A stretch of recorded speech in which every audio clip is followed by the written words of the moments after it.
primer lugar, os confieso que una vez más, que como siempre que estoy en León, en mi tierra, en mi pueblo, me siento muy feliz, muy contento, muy orgulloso, además de participar en la segunda jornada de una iniciativa tan interesante como es este Foro Internacional de Deporte Ciudad de León. KIA me parece una gran idea cuya ejecución necesita mucho trabajo, mucho esfuerzo. Sé muy bien todo lo que ha padecido, sufrido y trabajado Fran y todos los que le acompañan.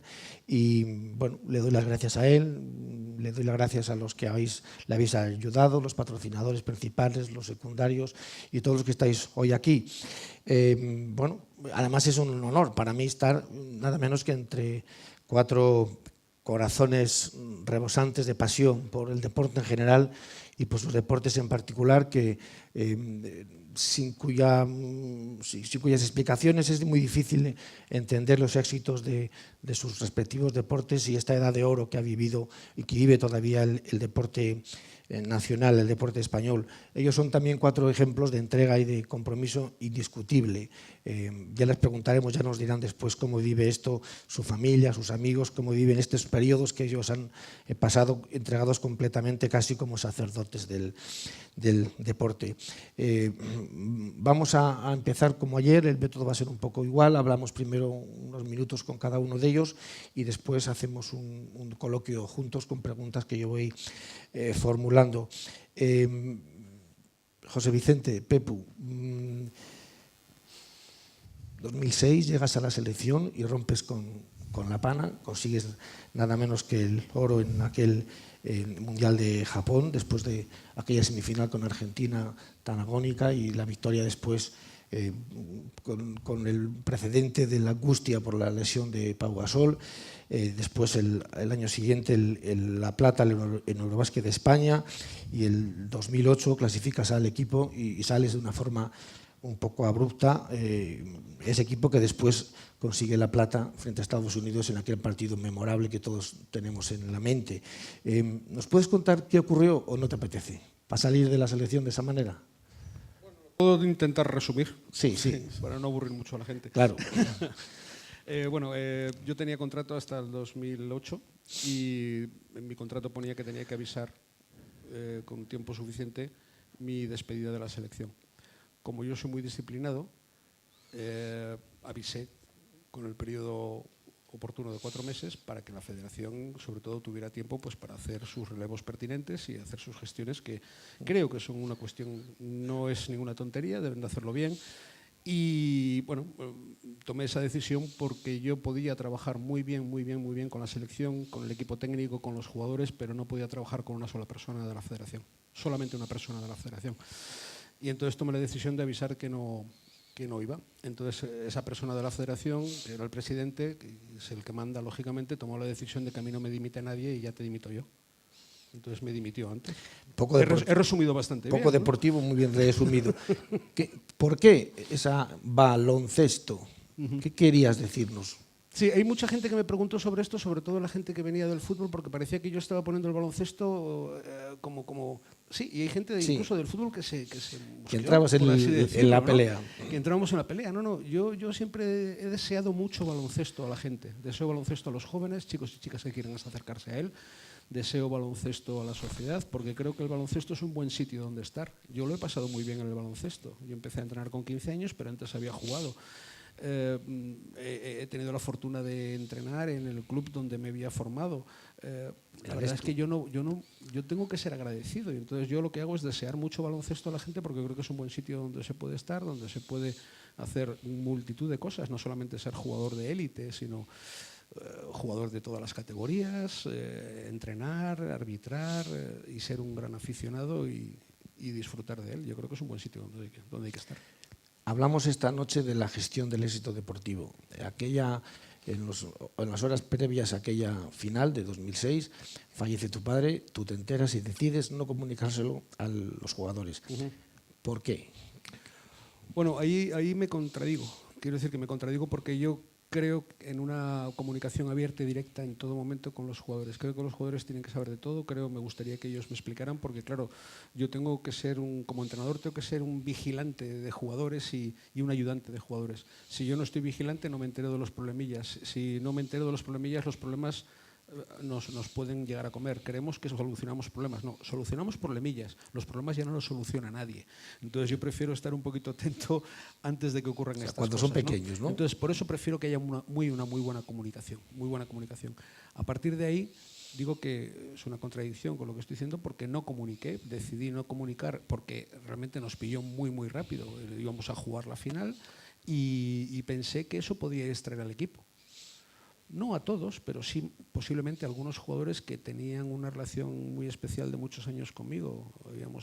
Carlos Jiménez había estado 10 años conmigo, Felipe Reyes 6 años en Estudiantes, claro. Sergio Rodríguez 1 año y medio, entonces podrían mirarme raro o estar un poquito desenfocados. Y entonces decidí que solamente lo tenían que saber Rafa Vecina y Joan Creus, porque ellos sí que me tenían que vigilar a mí por si yo hacía tonterías y yo no estaba concentrado lo suficientemente. La verdad es que tengo que decir que en el partido creo sinceramente que estuve en lo que tenía que estar, pero después del partido ya eso fue un choque de emociones brutal. No sabía, ¿Tú lo viviste? No sabía si pasarlo bien, si pasarlo mal, me acordaba absolutamente de todo y tal, y algunos de los jugadores lo notaron, ¿no? Claro. Lo notaron. Y luego me enteré que algunos de los jugadores hasta lo sabía. Pero bueno, son cosas que pasan, sí. ¿Y cómo se gestiona la lesión de Pau? Llegas a la final y se rompe un tobillo, ¿fue, no? Sí, te tengo que decir, bueno, se rompe el pie en ese momento y tal, y te tengo que decir que bueno, nosotros habíamos estado insistiendo y habíamos hablado muchísimo de que podía llegar el momento en que no estuviéramos todos, podía llegar el momento en que alguien podía fallar por un motivo o por otro, pero que la filosofía del equipo no podía cambiar, que el estilo no podía cambiar y que para eso habíamos intentado que todos se sintieran importantes. Creo que esto es imprescindible en un equipo, que todos se sientan importantes. A lo mejor se sienten importantes en su equipo porque juegan 30 minutos y aquí en la selección se tienen que sentir importantes porque juegan 7, pero tienen que sentirse importantes. ¿Cómo lo hicimos? No solamente con las palabras, sino también con los hechos. Todos los jugadores jugaron en todos los partidos de preparación, en todos los partidos de competición, con una excepción, que todavía me estoy acordando por qué no lo hice como siempre. Marc Gasol no jugó el partido de la semifinal contra Argentina. Y mira qué casualidad, es el partido quizá más complicado, más difícil, más ajustado y donde se lesiona a su hermano Pau, ¿no? ¿Qué hubiera pasado si Marc hubiera jugado unos minutitos, le hubiera dado un relevo a Pau, la rotura del pie, pues que era una rotura de estrés y tal, un gesto, pero una rotura de estrés no hubiera ocurrido, ¿no? Entonces, bueno, pasaron estas cosas. Lo que sí era muy importante, y también quiero resumir todo lo rápido que puedas, que yo había visto la selección con un Pau en un europeo en Suecia que les había llevado en volandas hasta la final. Pero Pau en la final contra Lituania ni estuvo al nivel ni los lituanos lo permitieron. Claro. Y no ganaron el oro en ese momento. O sea, había dependencia de Pau y yo no quería tener dependencia de nadie, de que todos fueran importantes, de que no dependiéramos de nadie. Y luego, pues bueno, si quieres te puedo contar las emociones que vivimos desde el momento que ganamos, porque para mí son importantes. Las emociones, las razones, que son las cuestiones técnicas y tácticas, pues más o menos las sabemos todos, ¿no? Pero cuando empiezan a mezclarse con las emociones, entonces te das cuenta de que un equipo se convierte en algo grande, algo más importante y muy difícil de vencer porque hay algo más de peso, ¿no? El equipo se pone muy contento cuando ganamos la semifinal contra Argentina, disfrutamos en la cancha durante 2 minutos. El equipo se va al vestuario y yo tengo que entrar más tarde al vestuario porque tengo que atender a prensa. Cuando entro en el vestuario me encuentro con un equipo en silencio, después de haber conseguido la mejor clasificación de la historia del baloncesto español, antes de jugar la final ya lo que habíamos conseguido, claro. Pero Pau en el centro, Marc a un lado de Pau en el banquillo llorando, Juan Carlos Navarro, su amigo, al otro lado llorando, Jorge Garbajosa pegando una patada a la taquilla y Carlos Jiménez en una esquina también como con el puño en la pared, ¿no? Digo, joder, pues sí que estamos bien. Pues sí que estamos bien. Y en ese momento me di cuenta de la cuestión más importante que me ha pasado a mí en un vestuario, en una cancha, eso, que el equipo no estaba triste porque el mejor jugador de equipo se había lesionado. No es que no les importara, pero no estaba triste por eso, estaba triste porque su amigo Pau Gasol se perdía el partido. el partido más divertido, el partido más bonito. Y eso en ese momento, pues lo único que se me ocurrió fue pegar un grito. Pero bueno, ¿qué pasa aquí y tal? Ganamos el próximo partido, no la final. El próximo partido lo ganamos por Pau. El equipo empezó a levantarse, empezaron ya a animarse a la salida del campo y vestuario. Llegamos a la cena, les digo, oye, me dicen, ¿podemos subir ya? Está Pau arriba en su habitación, con el pie estirado. Y digo, no, dejarme 4 minutos, porque había yo con Pau, no me dejaron 4 minutos, en 2 minutos ya estaban golpeando la puerta, se metieron todos en una habitación de 4x4 y empezaron con sus cánticos, con su partida de pocha y tal, empezaron a ganar la final del día siguiente. La verdad es que fue muy emotivo. Así tenía que ser, porque además de las camisetas que sacaron con aquella leyenda de Pau, sí. habían comprado unas cintas para celebrar la victoria. Sí, en preparación, las cintas estas que no sé lo que significaban exactamente, pero bueno, era como una celebración también por anticipado. No lo quería ni pensar y esas cosas porque, claro, íbamos a jugar contra un equipo que acababa de eliminar a Estados Unidos. Correcto. Que había sido el año anterior, el verano anterior, campeón de Europa con suficiencia y con nivel, con un equipo que había presentado hasta 7 jugadores que podían hacer 15 puntos en cada momento, con una media muy tal. O sea que no podíamos ganar un equipo por frenar a 1 o 2 jugadores, sino que tendríamos que frenar a todo un estilo como el que demostraba Grecia, ¿no? Y bien que lo hicimos, o que lo hicisteis. Última pregunta ya. Tú, como has adelantado antes, eres un entrenador muy precoz. Empezaste en alevines, infantiles, juveniles, sí. Y después has estado con la selección. Aparte de Estudiantes y de la Juventud, me parece, Sí, una temporada. exactamente. ¿Creces con ellos? ¿Qué diferencias hay entre un alevín, un infantil y después Pau Gasol o Bomba Navarro? Carlos Jiménez. Lo bueno de todo esto es que ellos han sido jugadores de base, ¿no? La mayoría. Hay algún jugador que, por supuesto, no tiene por qué, o sea, quiere decir, no se tiene por qué jugar al minibásquet para después jugar tal. He conocido jugadores que han empezado a jugar muy tarde. Lo primero que se me ocurre, Fernando Martín empezó a jugar al baloncesto muy tarde y fíjate lo que consiguió, ¿no? Lo que sí es importante es que todos se han ido formando, y no solamente cuestiones técnicas y tácticas, sino que han tenido una formación mucho más completa en otros muchos temas. Me importa, por supuesto, porque el baloncesto y el deporte se complican. En un momento me importa muchísimo la formación académica. Me importa que no tengan solamente el suelo del baloncesto o del deporte, sino que tengan una cierta seguridad en otros términos. Me importa que se formen de una manera más completa y complementaria también, para que en un momento determinado, incluso lo puedo decir de forma egoísta, cuando el deporte se complica, cuando las situaciones se complican, tengamos a verdaderos hombres y mujeres formados de verdad y que sean capaces de responder a situaciones críticas y complicadas. Porque hay un momento que el deporte se puede complicar, se puede... Bueno, y hay gente que lo soporta, esa presión, y hay gente que no. Hay gente que la presión natural que produce el mismo equipo o que produce la misma persona sabe cómo gestionarla, pero la presión que te viene del exterior, que es artificial, que puede ser la de la afición o la sociedad, la prensa, los directivos y tal, eso no sabemos todavía muy bien cómo gestionar esas situaciones, ¿no? Por eso siempre creo en una presión necesaria y equilibrada, porque poca presión ni siquiera te mueves, con mucha presión te paralizas. Claro. Entonces, bueno, que haya un equilibrio en eso, y eso es complicado de hacer, y por eso creo que hay que estar atentos tanto, porque los jugadores te pueden enseñar como tú puedes ayudar a los jugadores en algún momento. Muy bien. Jorge, el balonmano eres tú. Jorge fue jugador en una buena colección de equipos, 6 me parece, ¿no? Probablemente. Portero y entrenador también de equipos masculinos y femeninos, y con varios ascensos a la espalda. Y 10 años, como decía Pablo, seleccionador, 2 platas en europeos, el bronce en el Mundial de Brasil y el bronce en los Juegos Olímpicos de 2012 frente a Corea del Sur, en aquel partido del que después hablaremos, con aquella voltereta del hombre tranquilo. Vamos a que nos expliques qué te pasó por la mente. Es con mucha diferencia el seleccionador con más partidos con la selección, ¿no? Más del doble, yo creo, que del siguiente. ¿Qué ocurrió para pasar de casi la nada, salvo la clasificación en Atenas en el 2004, a la plata en Macedonia en 2008 y a esa era que desemboca con las guerreras dándonos alegrías casi en todas las competiciones? Bueno, creo que en primer lugar había mimbres, ¿no?, para que se formase. Teníamos, creo que, talento, jugadoras con talento. Creo que había jugadoras con muy buen nivel. Había también una buena competición. Teníamos en España seguramente una de las mejores ligas a nivel europeo y una dedicación profesional por parte de las jugadoras. Creo que se había estado cerca en muchas competiciones de conseguir buenos resultados y cuando llego a la selección pues veo que había una oportunidad de crecer, no llegar igual a tocar medallas, pero sí crecer un poco más a nivel competitivo, porque muchas veces nos conformábamos simplemente con el hecho de llegar a esos mundiales, a esos europeos.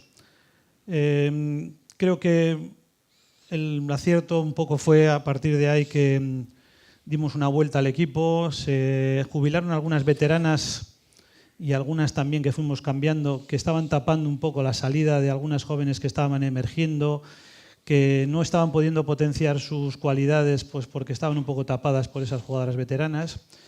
Y creo que también se consiguió hacer un grupo con mucha cohesión y con muchas ganas de triunfar, porque las chicas estaban reivindicando, estaban viendo que los hombres ya habían conseguido, los chicos habían conseguido trofeos, habían conseguido medallas, estaban en la élite y ellas estaban viéndolo con cierta envidia.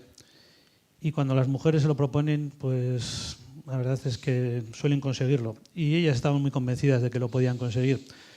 Creo que el campeonato de Europa que se jugó en 2008 en Macedonia fue un campeonato en el cual el equipo creció exponencialmente, sobre todo porque hubo mucho espíritu de equipo, había mucha convivencia, había mucho feeling entre ellas y el cuerpo técnico.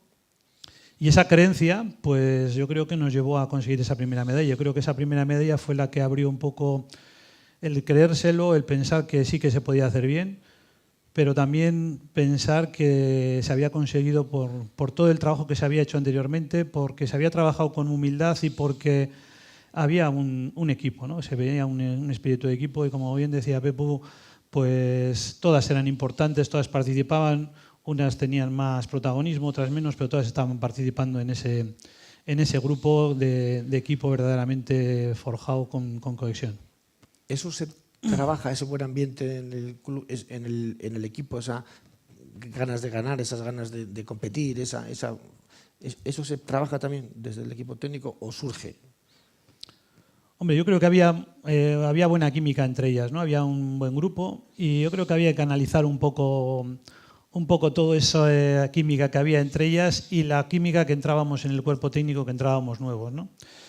Creo que tuvimos algunos choques en algunos momentos y al principio pues hubo alguna anécdota, por ejemplo, ellas venían de una costumbre de que decían que había que tener 3 entrenamientos y luego había que descansar, ¿no? Si por ejemplo entrenábamos un lunes por la mañana y por la tarde y entrenábamos luego el martes por la mañana, el martes por la tarde había que descansar.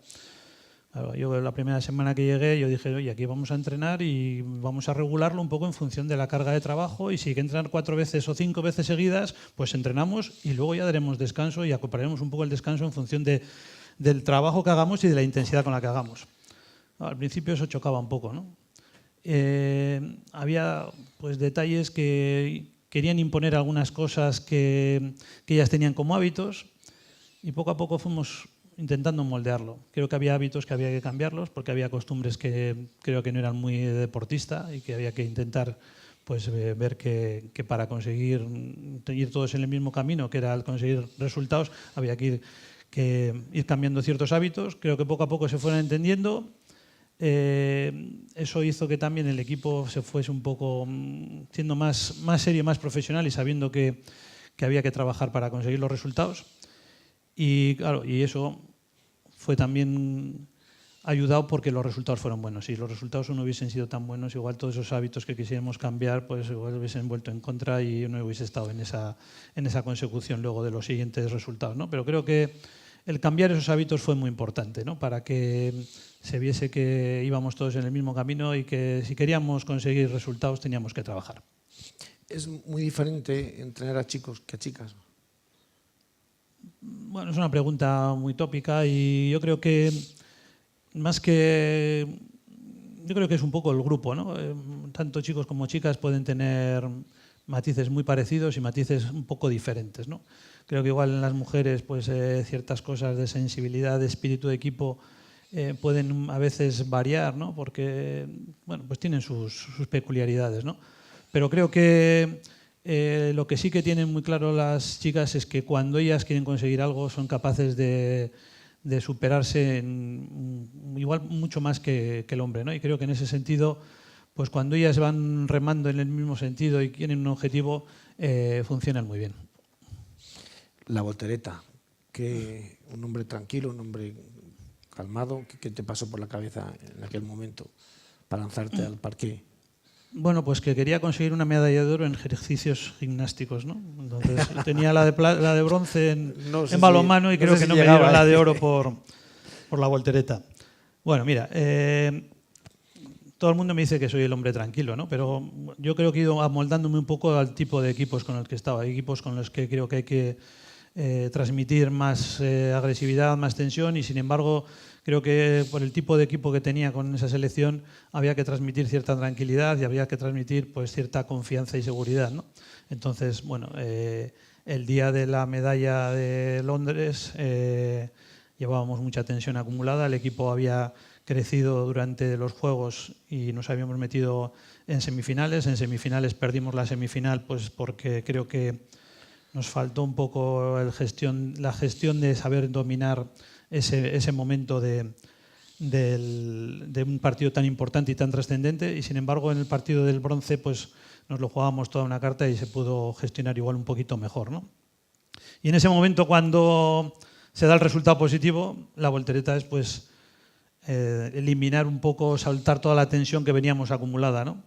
Pues en ese momento me dio por dar una voltereta y si me da por dar un mortal, pues igual me hubiese matado, ¿no? Pero bueno, en ese momento fue una voltereta y menos mal que el médico estaba ahí cerca y me ayudó a levantarme porque si no igual me hubiese quedado ahí tumbado un buen rato. Sí, porque te costaba. Sí, costó arrancar. Por último ya, has hecho alusión al buen nivel de la Liga Femenina de balonmano en aquel momento como parte de la explicación de los éxitos. Ahora ha descendido un poco el nivel. ¿Tiene algo que ver con el nivel de la Liga? Con la salida, el exilio de muchas jugadoras.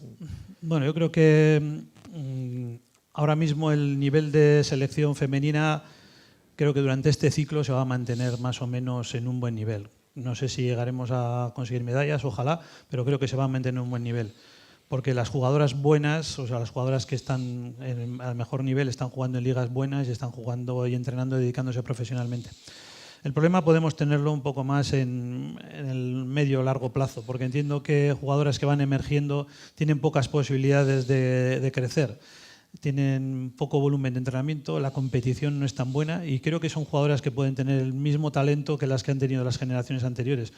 Pero creo que si hay un soporte para que la jugadora crezca es entrenar mucho y si se puede bien y tener una buena competición dentro de tener el talento. Creo que el talento lo tenemos, la competición creo que no es tan buena y el volumen de entrenamiento ha bajado de una forma yo creo que muy llamativa. Entonces, el recorrido no lo veo muy claro de cara a que los resultados más adelante puedan ser buenos. Muy bien, pues muchas gracias y vamos a hablar de fútbol sala con José Venancio Hernández, que llegó prácticamente contigo, ¿no? En 2007 también a la selección. Antes habías entrenado algunos equipos. Bueno, en estos 10 años, 4 Eurocopas, 2007, 2010, 2012 y 2016, y 2 subcampeonatos del mundo en una selección que es probablemente la segunda mejor del mundo, si comparamos con Brasil.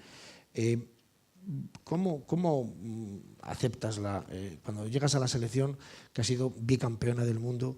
¿Qué piensas cuando llegas que ya está en la cima, que acaba de conseguir 2 éxitos como esos? Buenas tardes. Bueno, lo primero, intentar mantener todo lo bueno que se estaba haciendo en la selección. Muchas veces, cuando llegamos a algún sitio, tenemos que valorar qué cosas se están haciendo, cómo se están haciendo. En mi caso, la selección ya era 2 veces campeona del mundo, había ganado también 3 europeos, estaba ganando prácticamente el 90% de los partidos, con lo cual intentar mantener todas aquellas cosas que se hacen bien, ¿no? Al final, no hay por qué cambiar, sino intentar mantener eso y poquito a poco ir viendo qué cosas se pueden ir mejorando. Eso fue un poquito la idea cuando llegué a la selección y poco a poco ir imprimiendo mi filosofía tanto en la gestión del grupo como en la parte deportiva.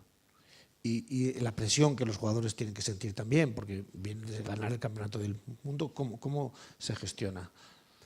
Bueno, lo bueno que pasaba, que en la selección prácticamente el 50% de los jugadores los había tenido ya en clubs, nos conocíamos, ellos me conocían a mí, sabían cómo trabajaba y entonces ese tipo de cosas te hace mucho más fácil el poder llegar, el poder adaptarte.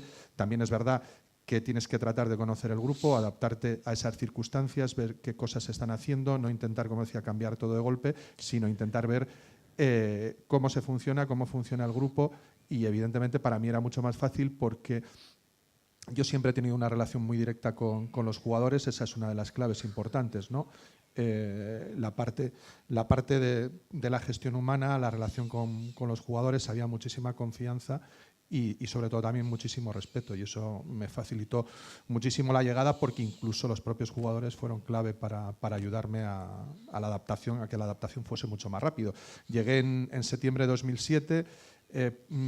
Teníamos europeo en noviembre de ese mismo año y conseguimos ganar, ¿no? Y además superando dificultades, ¿no? Porque quizá la clave de la selección de fútbol sala es que se crece en los momentos difíciles, ¿no? Lo más importante es que tiene la capacidad para superar las adversidades y los momentos difíciles. En la semifinal en Portugal, y además contra el equipo anfitrión, íbamos perdiendo 2-0 a falta de 5 minutos, conseguimos empatar el partido y ganar en los penaltis, ¿no? Que es un momento clave. Y como yo digo, en todos los grandes torneos mundiales o europeos siempre hay un partido clave, ¿no? Ese es el momento decisivo, y ahí es donde realmente la selección de fútbol sala, yo creo que marca y ha marcado la diferencia, ¿no? Saber manejar ese momento y esa situación de dificultad.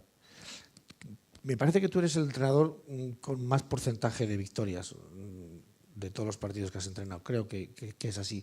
Entonces, por ende, son muy pocas derrotas. No sé si estamos de un 9 o un 10%. ¿Qué escuela es mejor, la de la victoria o la de la derrota? Hombre, yo siempre digo que la de la victoria, ¿no? Pero evidentemente también tenemos que saber perder. Y eso es fundamental. Si cuando estamos en esa tesitura no sabemos entenderlo, no sabemos aceptarlo y sobre todo no sabemos valorar por qué ha ocurrido eso, difícilmente podemos volver a ganar, ¿no? Y esa es una de las claves importantes. Lo que sí es verdad que cuando hay éxito, cuando hay victoria, es mucho más fácil convencer a tus jugadores, convencer a la prensa, convencer a tus directivos. Y evidentemente también lo podemos utilizar como un reto, ¿no? Cuando ganas, el reto es volver a ganar. Y esa es una también de las claves, ¿no? Hacer un equipo ganador basándose en el reto de volver a ganar el día siguiente. ¿Estuviste en Guatemala? Sí, un año. Un año. ¿Qué tal? Una gran experiencia, sobre todo a nivel personal, porque muchas veces... Seleccionador de Guatemala. Sí, hasta que no vivimos la situación de sentirnos extranjeros, no somos capaces de entender a los demás, ¿no? Cuando tú estás en un país como Guatemala, a pesar de que es de lengua hispana, te sientes extranjero, necesitas y más en mi situación, que fui sin mi familia, necesitas del apoyo de la gente, ¿no? Y desconoces el entorno, desconoces las costumbres, su cultura, y eso te hace valorar muchísimo más lo que tienes en tu país, y sobre todo valoras mucho más a las personas y sobre todo a los extranjeros cuando están aquí en España, ¿no? Desde el punto de vista personal, yo creo que fue para mí una grandísima experiencia. Muy bien, después abundaremos un poco más en esa experiencia. Javier, seleccionador, selección española de ciclismo en ruta, ciclista desde que nació, más o menos. En el 64 empezaste, me parece, ¿no? Lo ha sido todo en el ciclismo también, en los años 80 y 90, como director deportivo, pues todos tenemos en la cabeza aquellos equipos, el Molinel, el Fosforera, el FOR, el BH, la Malla, el Vitalicio, en fin, Tour, Giros, Vueltas, infinidad de competiciones. La medalla de plata de Purito y de bronce de Valverde en 2013 en el Mundial de Florencia, y el bronce de Valverde en 2014 en Ponferrada. ¿Cómo era la vida del director deportivo sin pinganillo? Bueno, buenas tardes. Yo he sido director deportivo sin pinganillo casi toda mi vida. Y hubo un paréntesis que fuimos el año 93, terminamos en Amaya, 94 y 95 estuvimos en Banesto, que fueron los dos últimos tours que ganó Indurain, y no existía pinganillo. Entonces tenía que bajar el corredor o saltarte al árbitro, ponerte la multa, pero tenías que decirle lo que querías al corredor. Y luego ya en 96 no hice nada, 97 preparamos vitalicio y 98 cambió la tecnología. Y el hoy presidente José Luis Pecerrón, le llamamos más River porque manejaba todo, pusimos las primeras televisiones, solo la llevaba Rabobank y nosotros, y se veía genial la televisión, etcétera, y ya estaban los pinganillos. Ahí empezaron los pinganillos ya con las emisoras. Cambió muchísimo, para bien. La gente dice, es que los pinganillos... Los pinganillos son pinganillos, pero el entrenador tiene que dar órdenes. Si no dan órdenes, pues no. Entonces, si uno tiene que decirle algo al corredor que está cometiendo un error, no lo puede decir, tiene que esperar a que baje y el enemigo se te escapa, ¿no? Creo que la gente que dice eso, pues no está en la pelea diaria y quien paga al corredor y tiene que buscar un rendimiento, ¿no? Hay una gran diferencia, grandísima diferencia. Tú puedes comunicarte, tú puedes avisarle que hay un bache, que hay un peligro, que la carrera se va a parar, que está nevando, que coja ropa, que coma, infinidad de situaciones, porque el deporte nuestro es al aire libre y no estás allí, tienen la pelea de los árbitros, porque a veces los árbitros pues te complican un partido. Aquí el árbitro normalmente te puede sancionar, pero no complica la situación de la carrera. Es una ventaja muy buena la que tenemos en ciclismo y bueno, de los árbitros tienen que hablar bien, pero después del partido que han perdido a lo mejor ya, no quiero hablar de los árbitros, pero hablan. Y quizás a lo mejor pues en ese sentido tienes el recorrido que le has visto, pero al día siguiente el aire ha cambiado, va a llover, sales con sol, luego lluvia. Hay una serie de circunstancias en ciclismo tremendas y luego haces un planteamiento de la habitación que no pierdes nunca una carrera en la habitación. ¿Por qué? Porque pom. Y después fulanito. Sale la carrera, menganito ha pinchado, el otro le duele el estómago, el otro saca... Y no hay recambio, no tienes en ese momento. Son circunstancias... Deporte es completamente diferente, ¿no? Pero al final es deporte y tienes que manejar el grupo, como decían también, tienes que coordinar a los auxiliares, tienes que tener ese engranaje y luego son 22 enemigos, no es un enemigo. Al que le puedes ganar o no, depende de la táctica. Es que son 22 enemigos, 22 equipos con 9 corredores. Es completamente diferente. Por eso el pinganillo es necesario. No le quita épica, ¿no? Porque los periodistas decís, es que si ponen pinganillo... Periodistas de radio, de televisión, de prensa escrita, el foro de internet no te puedes meter porque ahí saben todo más que tú. Y evidentemente es necesario. ¿Por qué? Porque tú tienes una comunicación con tu gente. Porque en la cancha le puedes decir o hablar, pero allí no puedes nada. Tú eres un mero taxista. Y ahora te voy a contar la anécdota que me vas a preguntar, pues te veo venir y me vas a preguntar por la medalla del Mundial de Florencia. Un mero taxista. Yo tenía previsto todo para bajarme, pero no, nada más que puedo ver la televisión y decirle al del coche lo que está pasando para que pueda cambiar la situación. No puedes. Y aquel día en Florencia cayó. Por cierto, subió Fernando Alonso al autocar a saludar a los corredores, al autocar de Movistar. Y digo, necesito un piloto. Dice, estoy yo bueno. Digo, pues anda, fíjate. Yo debutaba después de muchos años, pero bueno, te sientas en casa, ¿no? Diluvió. Y digo, y los mecánicos, claro, no esperaban, ni llevábamos ropa de nada. Digo, ¿cómo vas a abandonar el barco ahora mismo? Si se hunde, pues nos hundimos todos y buenas tardes, ¿no? Y vas a 1,5 kilómetros del corredor y puedes tener una televisión que te hace, se va, se viene y solamente tienes radio vuelta. Entonces, radio vuelta antes era el lenguaje del ciclismo francés, lo han cambiado al inglés, con lo cual los de mi edad pues lo tenemos un poco complicadísimo, ¿no? Entonces no puedes decirle nada al corredor y sí sabes que va a ganar. Incluso me dieron la enhorabuena, un programa de radio me dieron la enhorabuena. Enhorabuena, que vais a ganar. Y yo, pero espérate, que esto no ha terminado. O sea, sí, la gente te da una... No ves nada, solo lo tienes que pastelear en el grupo, con los masajistas, con los mecánicos, con los auxiliares, con los corredores, lo que tú quieras, pero tienes que tener una lectura, luego se cambia el guión, no puedes decir una táctica, tienes que cambiarlo luego. Y aquel día pues no, la gente dice, es que un oro que era nuestro, pues se complicó, porque las circunstancias de carrera se complican, y porque el pinganillo en ese momento hubiese sido imprescindible. Ganas la primera Vuelta a España en el 80 con Faustino Ruiz Pérez. ¿Qué recuerdos tienes de aquella primer gran... Quizás a lo mejor son recuerdos lejanos, pero muy cercanos en la mente de uno, porque debutas en el 79 de profesionales y ganar la Vuelta a España, en el 80 la ganamos con Ruth Pérez, pues es un recuerdo imborrable, ¿no? El ciclismo es verdad que también se corre en equipo, pero es un deporte donde el peso del individuo es mayor, yo creo que en el fútbol sala, balonmano. ¿Qué es más importante, la táctica, la astucia, las alianzas con otros equipos, con tu propio equipo? Es un conjunto, el engaño. de cosas, un conjunto de cosas. Un conjunto de cosas, porque luego en la carrera puede pasar como en la política, que se cambian los votos. Y dices, si yo tengo más, y no, pero es hoy, ayer yo no he ganado por tu culpa, por circunstancias, yo ahora no tiro, ahora sí tiro. Hay una conjunción de cosas que tienes que manejarlas y verlas. Todos las vemos.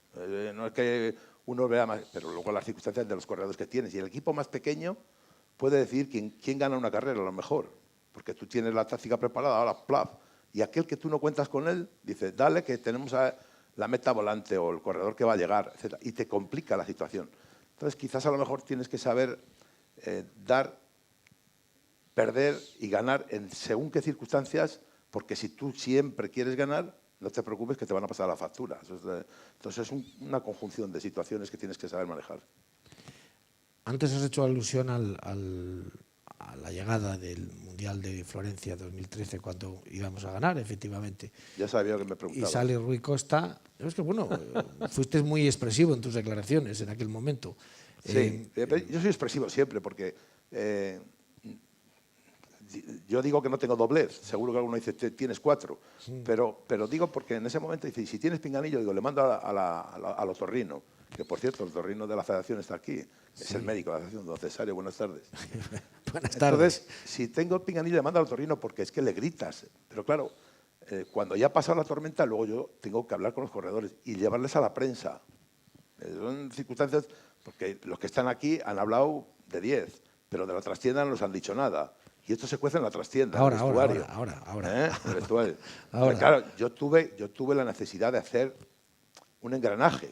Valverde y Purito se llevan de lujo, pero de lujo. Como dos niños pequeños, estás con ellos, te gastan bromas, o sea, son geniales.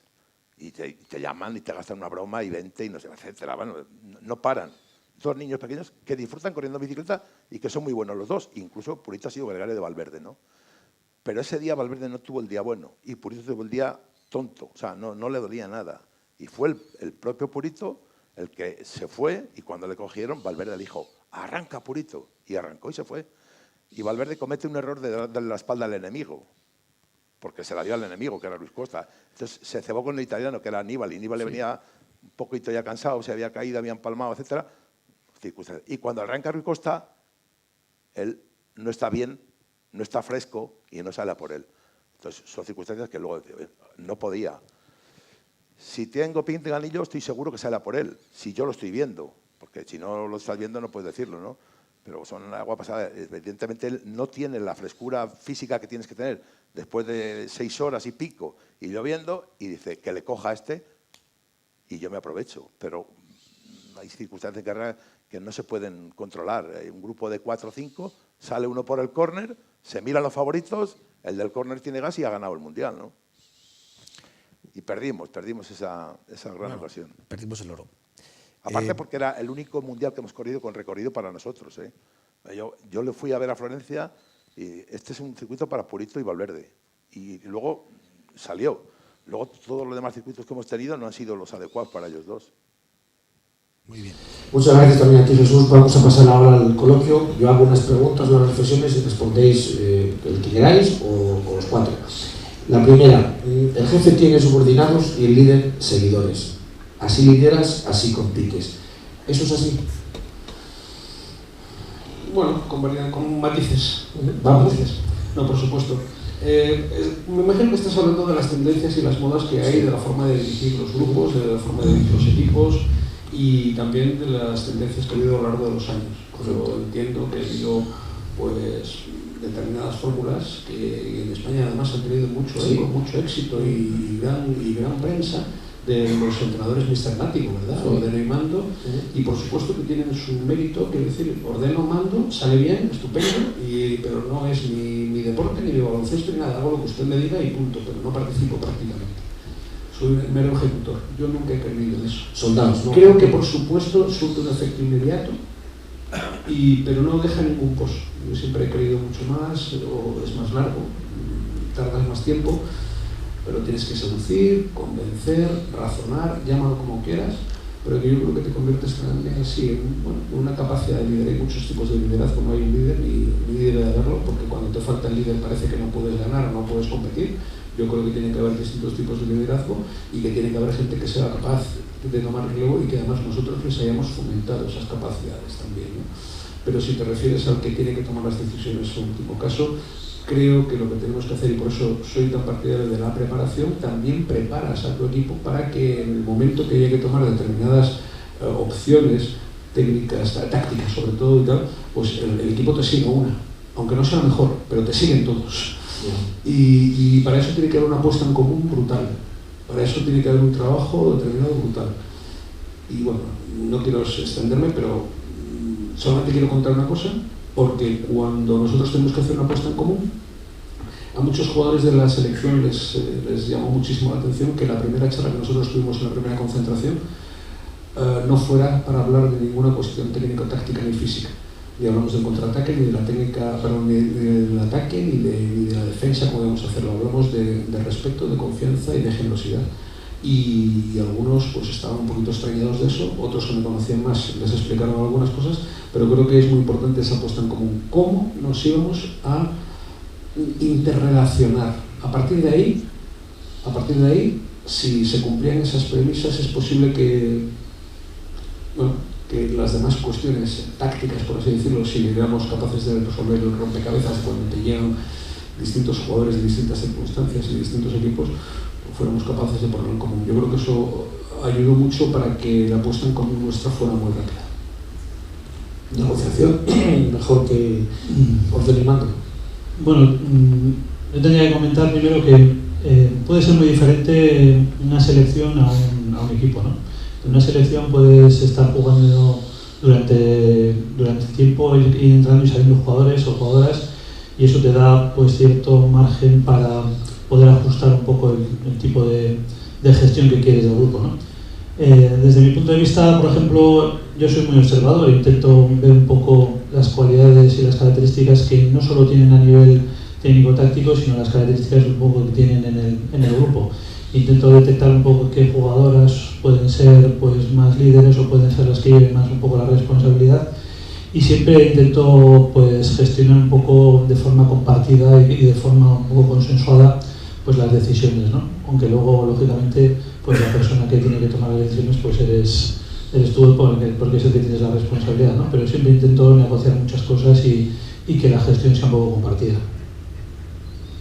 Sí, yo creo que al final compites como lideras, ¿no? Y la cuestión está en el tiempo. Liderar en un momento dado, puedes liderar con cualquier tipo de liderazgo. El problema es en el medio largo plazo, ¿no? Y solo puedes liderar con la credibilidad. Esa es la clave. Y la credibilidad la ganas con esa forma de interrelacionarte que tú creas y que tú mantienes y generas y además la defiendes, ¿no? Porque lo que no puedes hacer es decir hoy un día una cosa y otro día otra, ¿no? Entonces todo tiene que estar basado en esas normas, esa forma de relacionarse, esa filosofía que tú implantas y evidentemente para poder liderar dentro de esa filosofía tienes que cumplir día a día con eso que tú estás transmitiendo, con eso que tú estás diciéndole al grupo, y evidentemente también tienes que integrar al grupo, a tus jugadores, a tu cuerpo técnico dentro también de la toma de decisiones, porque eso genera compromiso por parte de todos dentro de un grupo, y tú al final tú eres el director de todas esas emociones, de todos esos planteamientos, de todas esas ideas que el grupo aporta para el colectivo, ¿no? Al final tú eres el que tienes que encauzar y manejar todas toda esa forma de actuar. Y lógicamente está basado en la credibilidad que cumplas con lo que tú promueves. Podríamos decir que es mejor que te crean que obedezcan, ¿no? Claro, al final la credibilidad es fundamental y tienes que convencer. Esa es la parte más importante. Mejor querer hacer que tener que hacer, ¿no? Claro, efectivamente. Mejor querer hacer que tener que hacer. Efectivamente. Lo haces tuyo, no haces el baloncesto o el deporte de otros, sino es el mío, creo en este. O el de todos. De todos. Al final tienes que comprometer a todo el grupo en lo que estás haciendo, ¿no? Se tienen que sentir parte de ello. Con un rol o con otro, pero tienen que sentirse parte. Y tú eres el director, el que haces que se siga ese camino, ¿no? Que se cumpla. ¿Y hasta dónde puede llegar un entrenador en las normas, por ejemplo, de convivencia? ¿Hasta qué puede regular si alguien quiere venir en zapatillas, en chanclas, sin afeitar, o eso da igual? ¿No lo consideráis relevante? Yo creo que en algunos momentos sí son muy importantes. Yo creo que en algunos momentos podemos entrar absolutamente en todo, en todo. La comida. Algo que creamos que es bueno, no podemos coger una papel de fumar y empezar con chorradas y tal, o sea, eso no deberíamos hacerlo ninguno.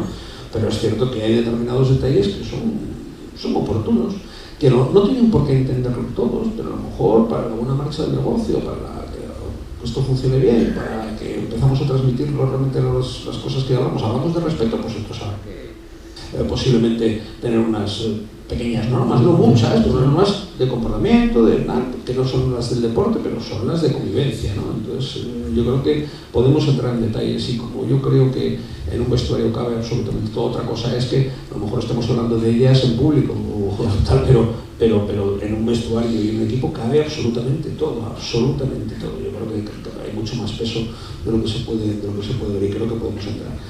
Vamos a entrar en si gustan o no gustan los cascos de música, si hay que ponérselos en el vestuario o no hay que ponérselos en el vestuario. A lo mejor en el vestuario sí, pero a mí me parece mal que los llevaran del trayecto del hotel al autobús. Dice, no, joder, en el trayecto del autobús hay chavalitos que te están diciendo, fírmame, ¿cómo llevas los cascos puestos si hay chavales que te quieren saludar?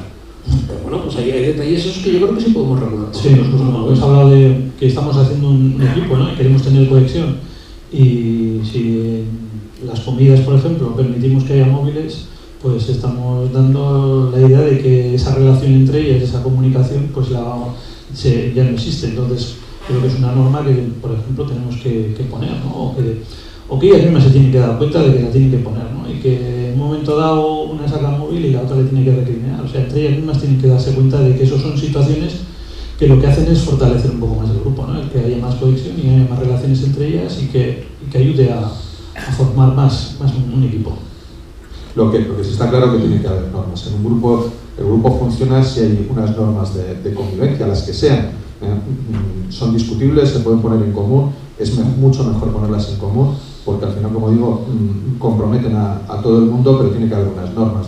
Si no se puede bajar en chancletas, no puede bajar nadie al comedor en chancletas. Si se puede, pues es para todos, ¿no? Pero que existan unas normas de convivencia son fundamentales. Pero además no solo eso, sino que se hagan cumplir. Esa es la clave de todo, porque si dentro de un grupo hay unas normas, pero no se hacen cumplir, pues al final eso genera la anarquía y eso es lo que deshace el grupo, ¿no? Por eso lo que genera el grupo también es que haya normas y se cumplan, y eso el entrenador, el seleccionador es la clave más importante para que haga cumplir esas normas. Eso no quiere decir que seamos dictadores, sino que las podemos poner en común. Al final la parte asamblearia, de que todo el mundo opine y que todo el mundo aporte cosas para el grupo y para las normas también es bueno, porque como decía antes, compromete a todos. Por lo que decís, coincidís más o menos todos, sois entrenadores que tenéis mucha importancia al buen ambiente en el grupo, a la complicidad, al compañerismo, incluso a la amistad si fuera posible.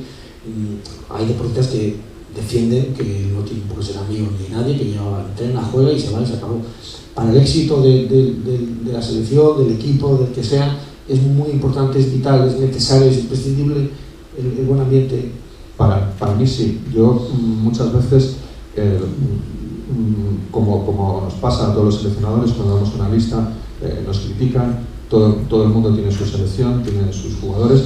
Evidentemente nosotros tratamos de llevar a aquellos, como digo yo, que son los más adecuados, por eso, porque se adaptan al grupo y generan grupo.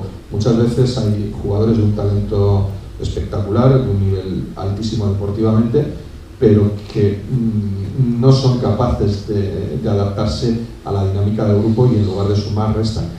Evidentemente, para eso estamos también los entrenadores y los seleccionadores, para intentar gestionar a esos jugadores e intentar que sumen, pero hay aquellos que es difícil o no somos capaces de hacerlo, entonces tratamos de llevar a aquellos que son más adecuados para la selección y para el grupo. Hasta ese punto se puede llegar, es decir, prescindes de un jugador que tiene un talento claro, que es evidente, porque no te... Tenemos que ponerlo en la balanza que nos da y que nos quita, ¿no? Si realmente va a aportar cosas y podemos gestionarlo, perfecto, pero si no va a aportar cosas porque por su actitud, por su forma de actuar, por su comportamiento no cumple con las normas, con la expectativa y no cumple con el equipo, pues evidentemente va a restar. Por lo tanto, eso lo tenemos que valorar. Hay veces que ocurre eso y muchas veces, en mi caso, yo no llevo a jugadores pues porque creo que hay otros que son más adecuados para el equipo y para el grupo. Yo creo que es imprescindible. O sea, identificar el tóxico es imprescindible. Ojalá no lo haya, pero si lo hay, como no lo hagas, es que te cargas todo. Primero intentas cambiarle a él, después, ¿cómo? Primero intentas que deje de ser tóxico, ¿no? Sí, bueno, ojo con eso, porque claro, también es una frase que yo conozco de muchos entrenadores. No, yo sí he tenido problemas con 3 o 4 entrenadores, pero yo ya le cojo y ni tú ni nadie. Hay algunos que ni tú ni nadie, como somos tan chulitos. Decir, no, yo voy a coger a ese jugador y ese jugador le pongo y tal, una mano de pintura y lo pongo y tal, y a jugar y va a ser magnífico. Oye, vamos a identificar inmediatamente esto, porque oye, a lo mejor nos está estropeando absolutamente todo el negocio y uno puede ser perjudicial al 100%. También puede ser que haya algunos determinados cambios de actitud, pero para eso tenemos que estar siempre muy vigilantes para que esas cosas no ocurran, como os decía antes, ¿no? En ese aspecto. Tú una vez dijiste que en un equipo siempre hace falta un cabroncete. Ahí te referías a un cabroncete. Sí, eso es bueno. Eso es bueno, ¿no? Sí, eso sí. ¿Qué es un cabroncete? Sí, un cabroncete es alguien que no te haga muchísimo daño, por eso es cabroncete, si no sería otra cosa. Sí. que de vez en cuando te mira, ¿y por qué? ¿Me lo puedes volver a explicar? Y yo encantado de volver a explicarlo. Encantado, porque cuando yo digo alguna cosa a un equipo, incluso digo alguna cosa como para picarles y si me quedan en silencio es cuando me vuelvo abajo. O sea, no puede haber, tiene que haber un poquito de contestación. Si yo unas cosas no puedo explicarlo bien, quiero que venga el cabroncete y me diga, oye, ¿y esto? Yo no, y no podríamos hacerlo de otra manera. Y no podríamos hacerlo así. Y digo, mira, podría ser. Vamos a analizarlo, vamos a verlo, pero yo creo que... Y otra vez, pam, y a lo mejor en la segunda puedo convencer. O en la segunda puedo razonar. O en la segunda puedo seducir, veremos lo que salga. O si no, oye, me ha pasado una vez con la selección y lo puedo contar tranquilamente. Estamos preparando el partido de octavos contra Serbia, creo que era, y entonces yo digo, oye, chavales, el bloqueo directo lo vamos a defender de cabecera, lo vamos a defender aquí, saltando, recuperamos los grandes, si tienen que cambiar los grandes y tal. Entonces yo creo que las caras no están como siempre. Entonces el único que se atreve es Pau y dice, oye, Pepo, ¿podemos defender ese bloqueo de otra forma? Porque es que estos en la recuperación resulta que nos abren al 4, que tira muy bien y el bloqueo lo vamos a defender bien, pero la recuperación del tirador que se va más a la esquina y tal, no vamos a poder llegar. Y les dije, claro, lo podemos defender aquí, guiando, negando el bloqueo. Dice, les pregunto, ¿así llegamos? Me dicen ellos, sí. Dice, joder, cojonudo. Perdonadme, cojonudo, porque no era una imposición.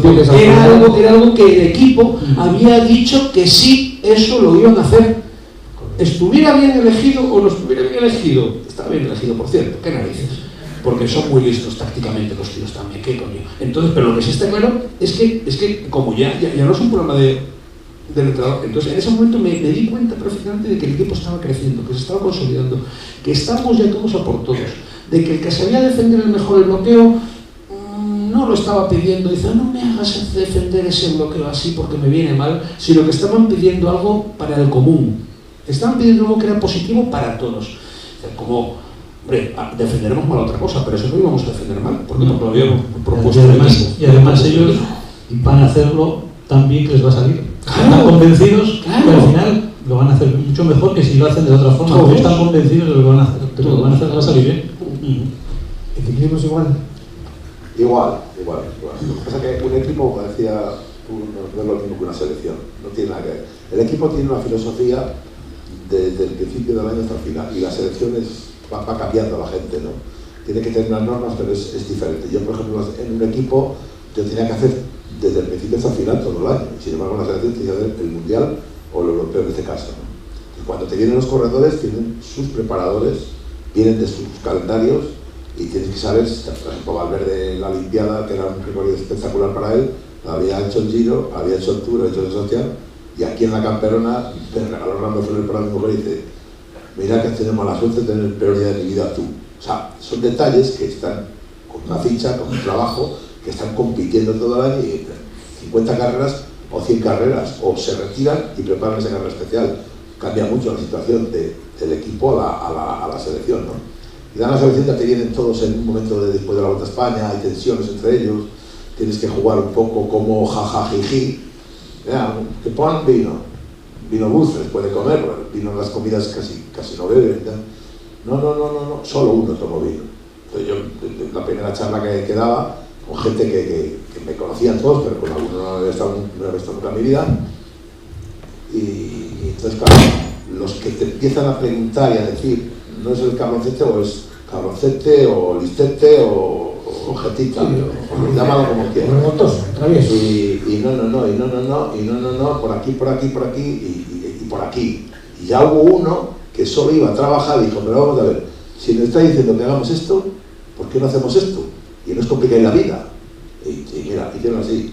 Y mira, este viene a ocurrir y sabe lo que viene. Pero claro, el divismo, la prensa, los representantes, los managers, que no sé a vosotros si llaman, oye, selecciona a fulano, selecciona a mengano, los representantes de corredores, los papás del no sé quién, el otro, 44 de la madre tienes ahí encima, que tienes que apartar. Y luego, pues, vamos, si tú te metes en Twitter o en esos sitios, pues dices, ala, apláudeles encima, ¿no?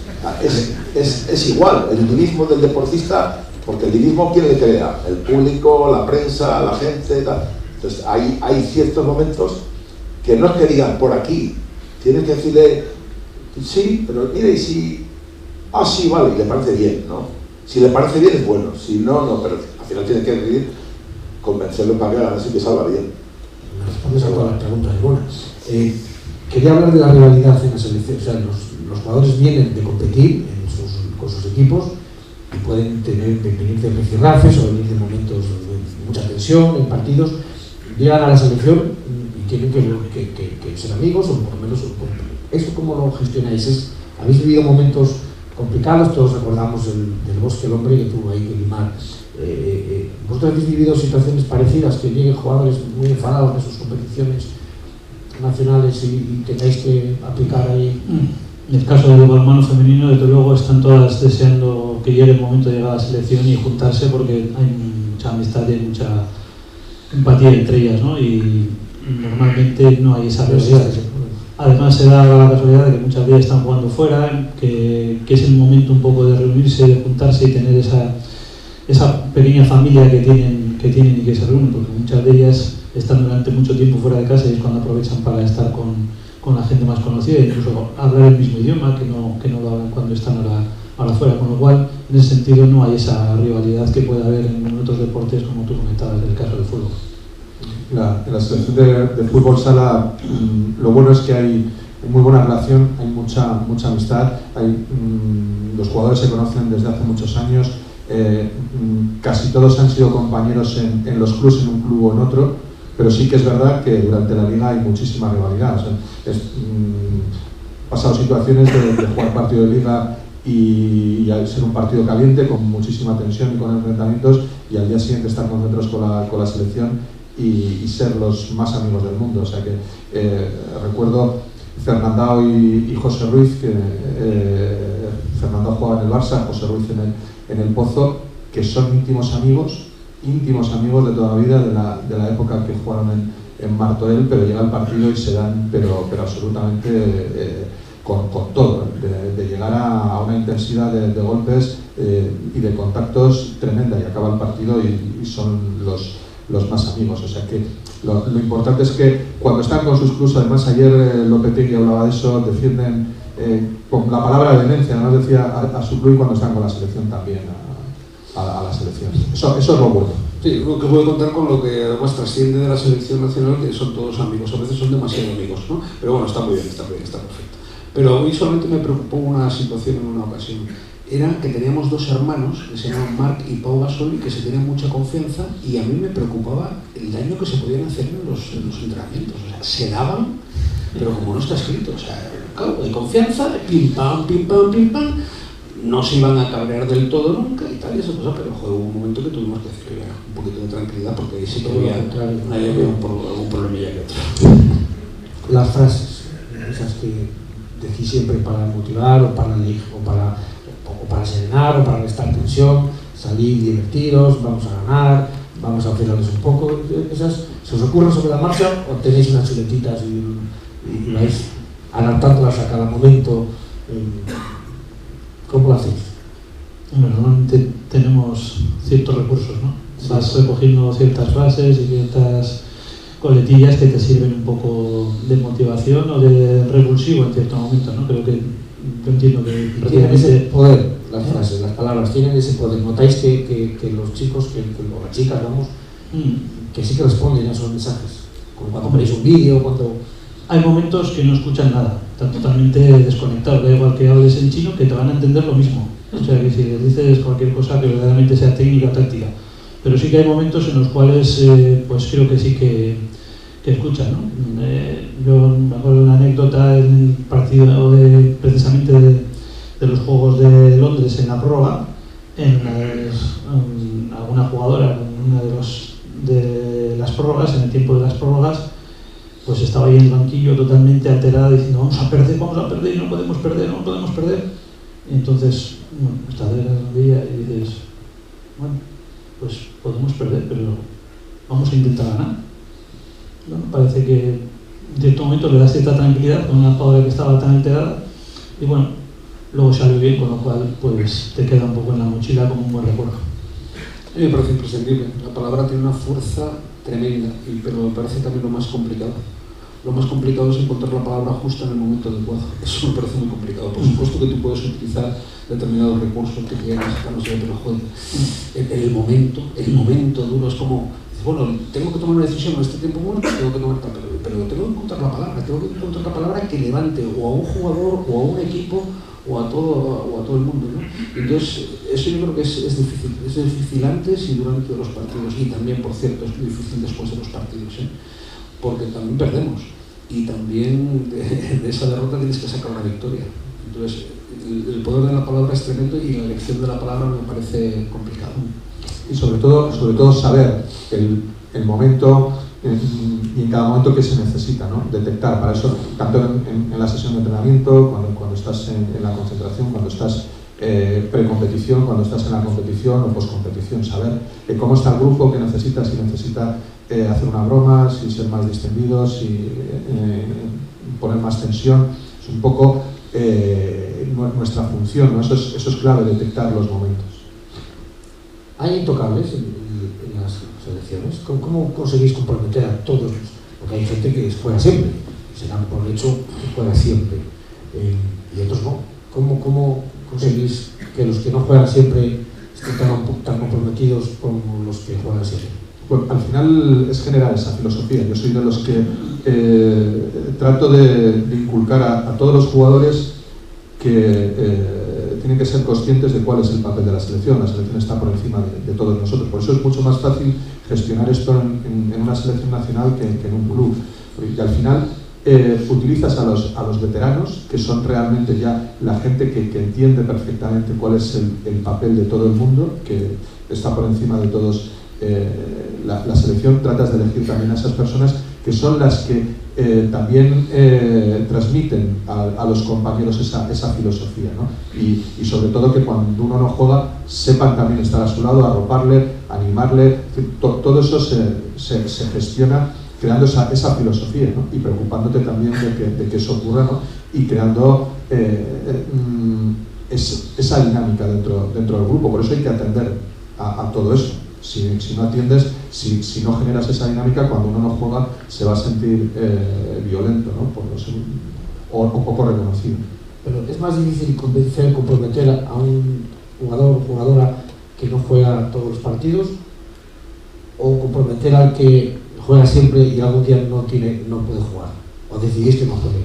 Depende del papel que tú le des, ¿no? Porque muchas veces podemos hacer sentir a todos importantes aunque jueguen más o menos minutos, ¿no? Esa es un poco la clave. Eso es lo que tenemos que gestionar nosotros como entrenadores. Todos entienden, al final lo que no debemos de ser es injusto, ¿no? O debemos, desde el punto de vista positivo, ser justos.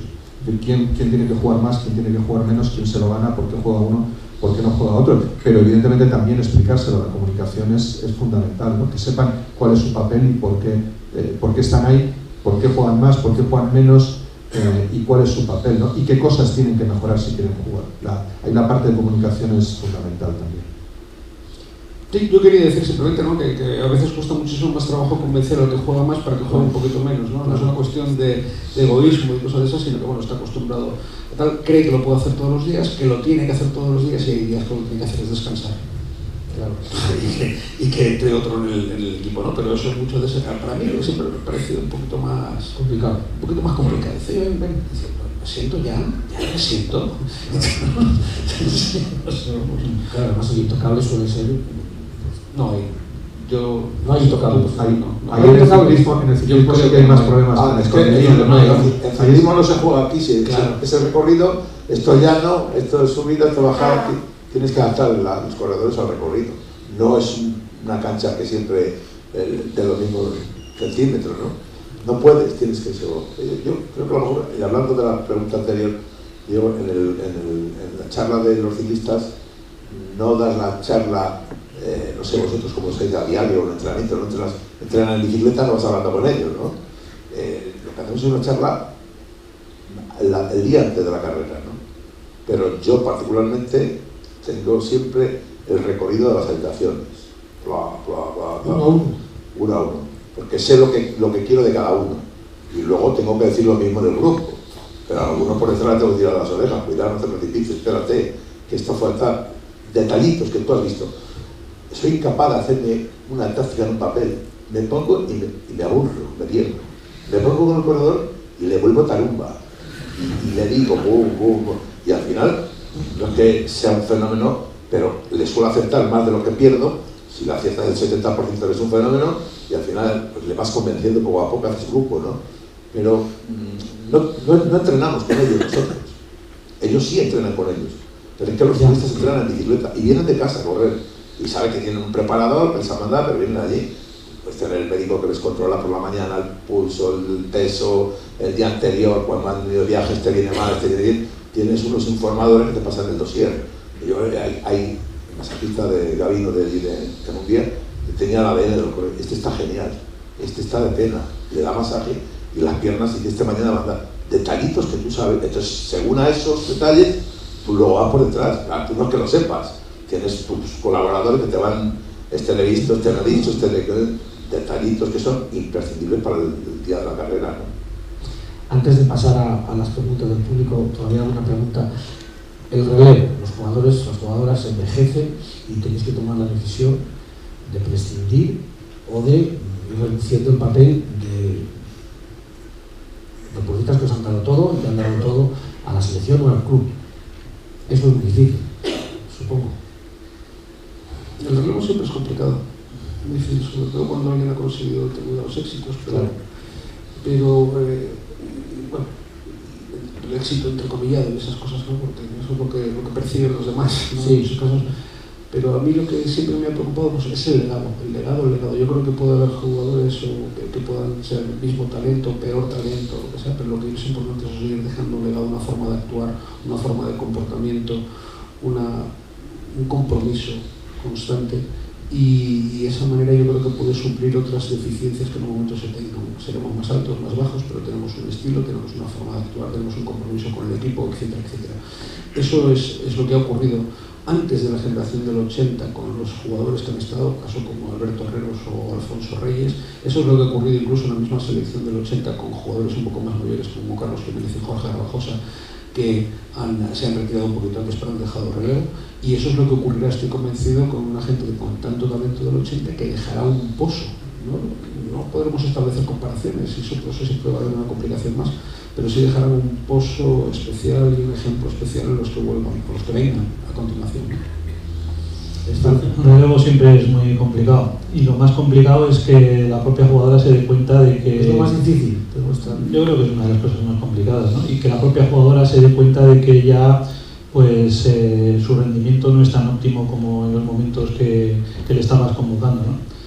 A veces eso genera conflictos, pero bueno, yo creo que tenemos que aceptarlo, ¿no? Que al final es un poco el cargo y nosotros lo que tenemos que saber es gestionar eso y que no podemos tener siempre las mismas personas, sino que tenemos que ir dando entrada al rendimiento y el rendimiento hace que tengas que ir cambiando las generaciones.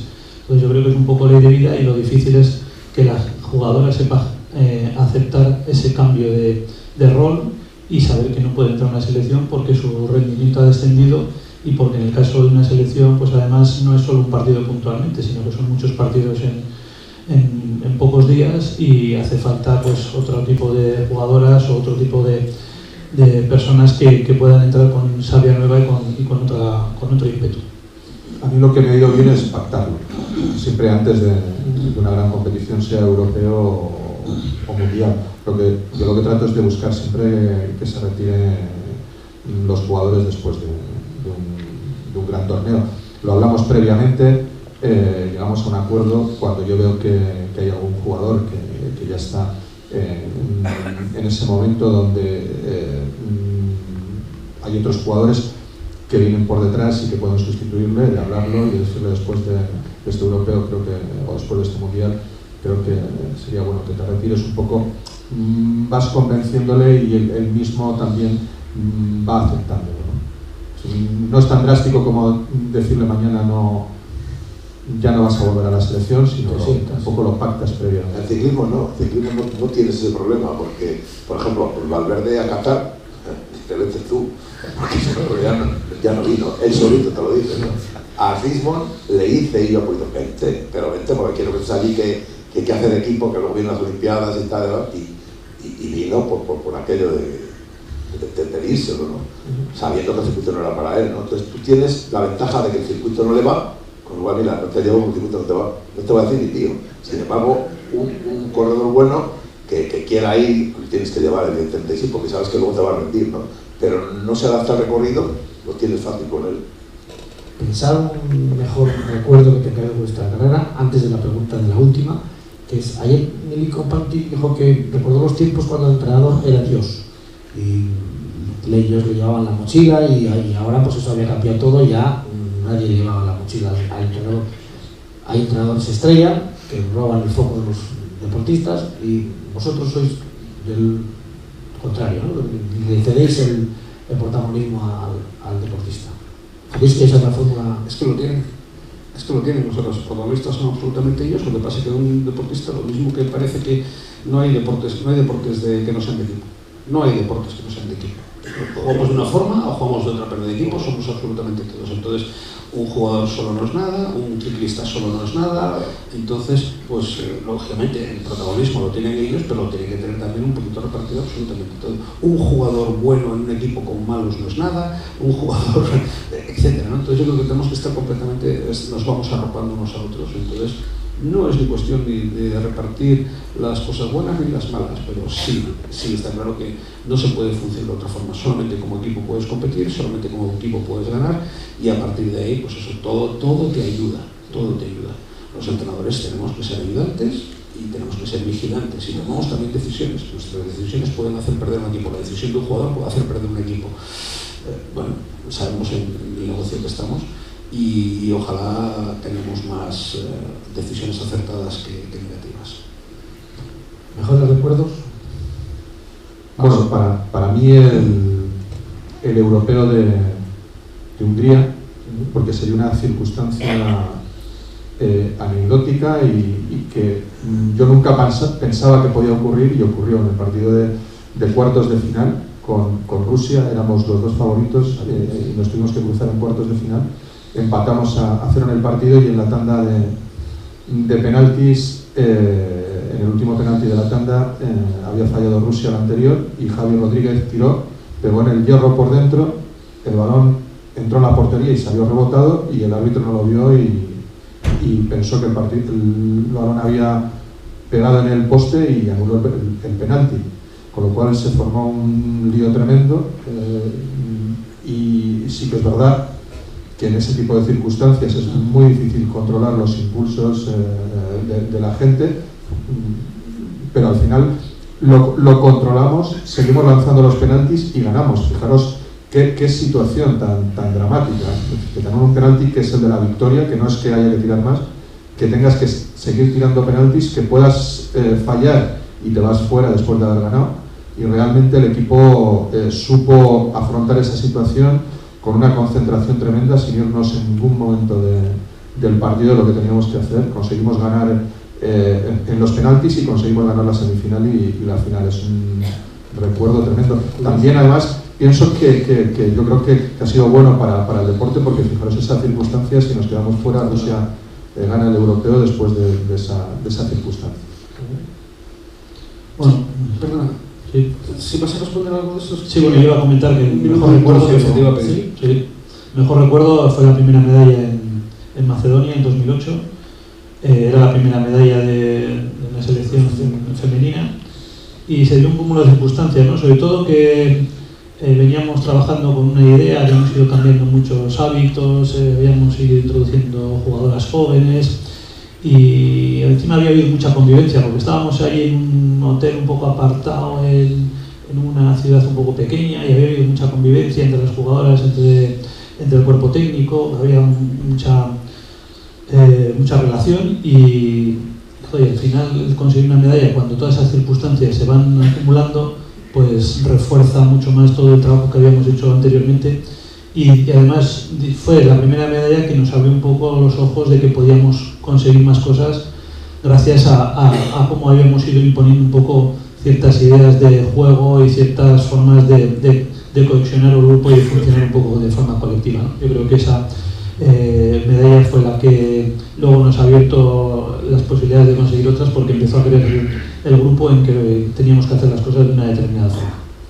Sí, no, simplemente quería decir esto, que los éxitos quedan, pero se van olvidando. Lo que quedan para mí son mucho más importantes las actitudes. Siempre me han quedado el mejor sabor de boca, siempre con las relaciones personales de la gente, y sobre todo con el pozo que pueden quedar.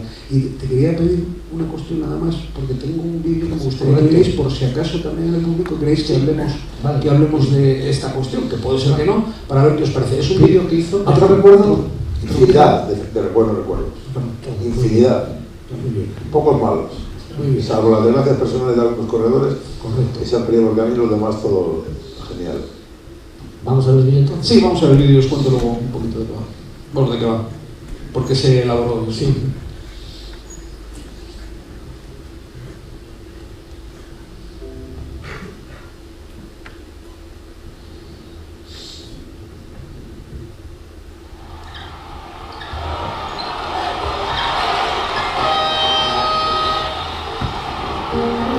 Escuchad, es muy importante que tengamos presente nuestra filosofía de juego. Todo lo que somos lo hemos construido desde la defensa. Defendemos fuerte, claro que sí, pero lo que defendemos son unos valores. Defendemos el respeto, la igualdad, la tolerancia. Muy atentos a los bloqueos. A la humillación y la falta de respeto, bloqueos fuertes. ¿Entendido? Por aquí no pasa. Ante cualquier tipo de maltrato, taponamos. Y tenemos que estar muy intensos defendiendo la línea de pase contra el acoso escolar. Muy importante, en ataque jugamos abiertos a todos, sin importar razas, sexos, capacidades. Nadie es más que nadie. En nuestro equipo los únicos que no juegan son los prejuicios, no salen nunca, se quedan en el banquillo. Y en la cancha y fuera de ella, la violencia jamás va a ser parte de nuestro juego. Por último, recordad que estos valores y esta filosofía serán nuestra mejor victoria. ¿De acuerdo? ¡Vamos!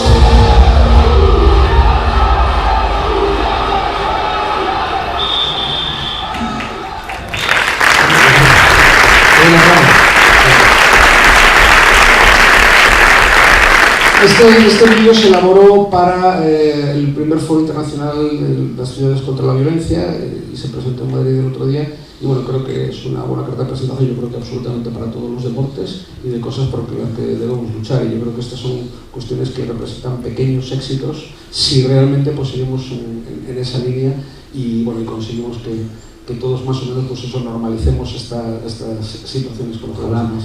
Es la hora del público, han quedado unas cuantas preguntas, pero permitidme sentirme orgulloso de estos 4 tipos, 4 estrellas humildes que nos han dado muchas lecciones.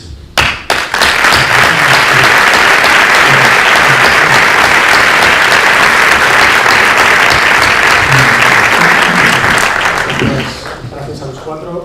Cualquier pregunta que deseéis para ellos, levantáis la mano y os pasamos el micro. Permitidme que os recuerde el tema de la revista, que si no la tenéis, la tenemos en la entrada, página 1, el código QR. Hay una encuesta para que nos ayudéis a mejorar con las ediciones, y el tema también de las redes sociales, sacaros una fotografía con ellos, con el cartel del foro y compartirlo.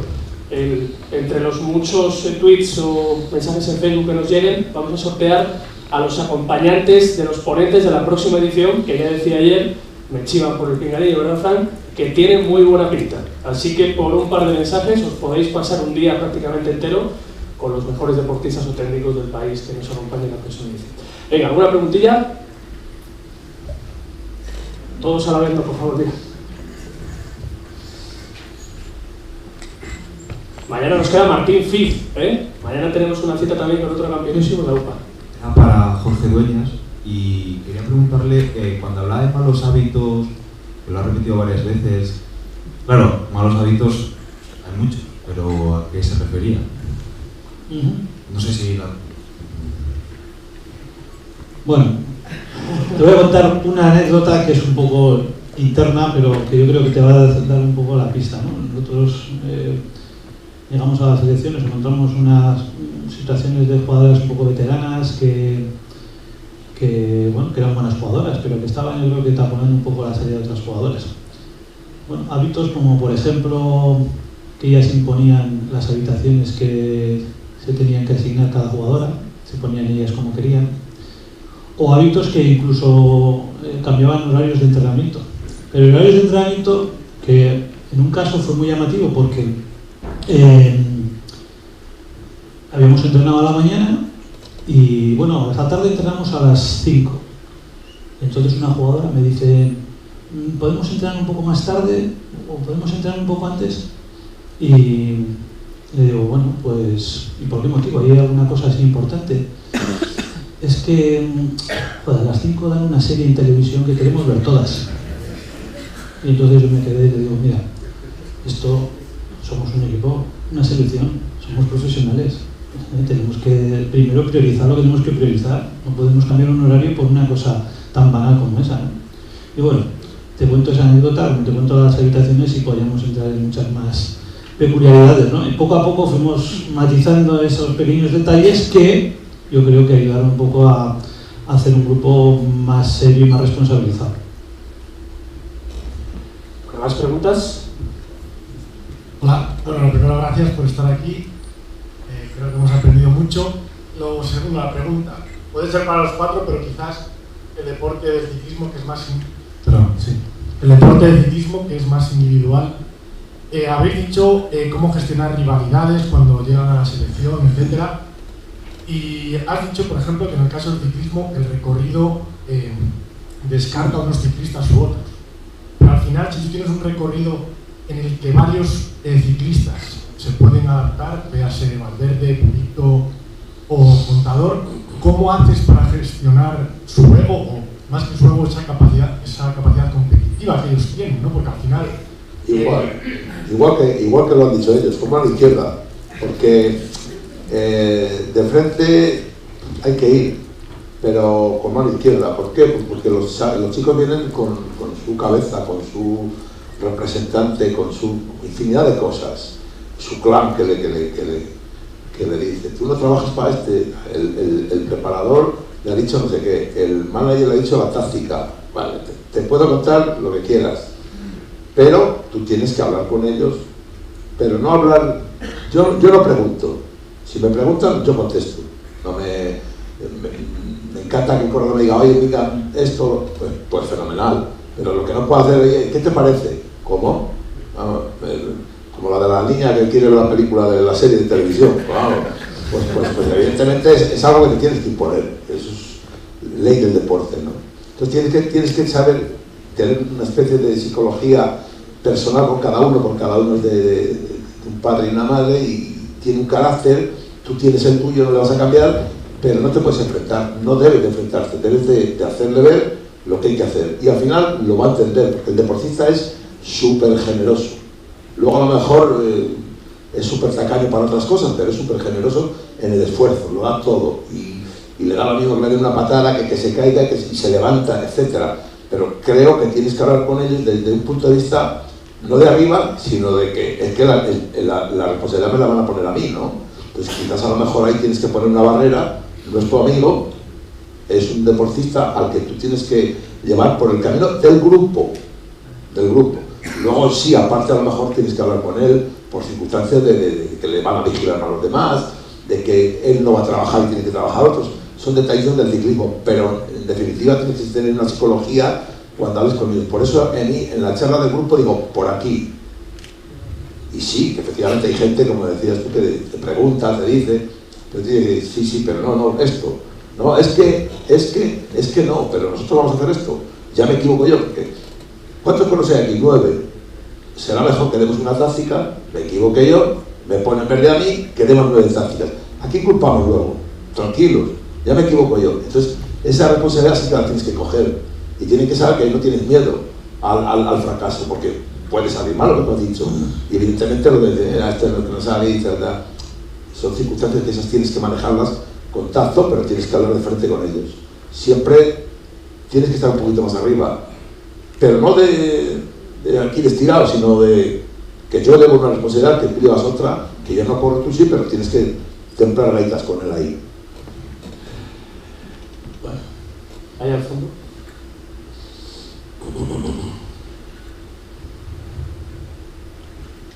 En primer lugar, es un lujazo teneros entre nosotros, así que muchas gracias por compartir vuestras experiencias y buenos consejos. Si sumamos los años de experiencia que lleváis o que tenéis gestionando el éxito y también el fracaso, son décadas.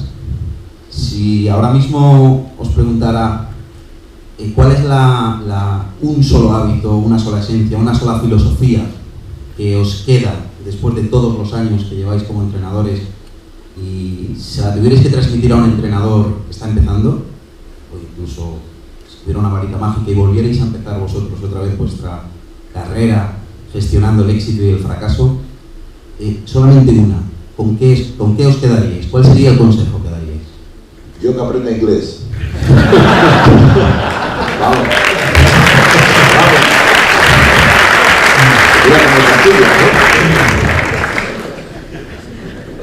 ¿no? Era la francesa en el colegio, no era francés en el colegio, y luego ciclismo francés, y el italiano es como mi casa, porque yo en Italia soy feliz. Y me tocan los franceses, que no me caen, no me... Y luego inglés, pues aprender inglés lo primero. Yo creo que una de las cosas más difíciles que cualquier persona puede ser, tanto como entrenador como padre, justo. Me parece dificilísimo, pero hay que intentar ser justos siempre. Bueno, aunque el amigo Cristiano Ronaldo el otro día decía que la humildad la justa, yo creo que hay que ser humilde y hay que vivir las cosas con pasión, ¿no? Y siempre pensando en que puedes mejorar, ¿no? Hay un dicho que dice que el que no quiere mejorar empeora. Yo tengo muy claro eso, yo quiero mejorar porque si no me voy a acomodar y me voy a empeorar. Entonces tengo muy claro que ese tiene que ser un poco la línea por la que seguir. Yo estoy completamente de acuerdo. La formación, cada día tienes que intentar aprender algo nuevo. Y yo digo que aquí seguimos aprendiendo hasta que nos morimos, o sea que en cualquier faceta de la vida y en el mundo del deporte y más los entrenadores o seleccionadores tenemos que estar siempre innovando, aprendiendo cosas nuevas desde todos los puntos de vista, desde el punto de vista de la gestión, desde el punto de vista de la psicología y desde el punto de vista de la táctica, o sea que formación. Al final inglés.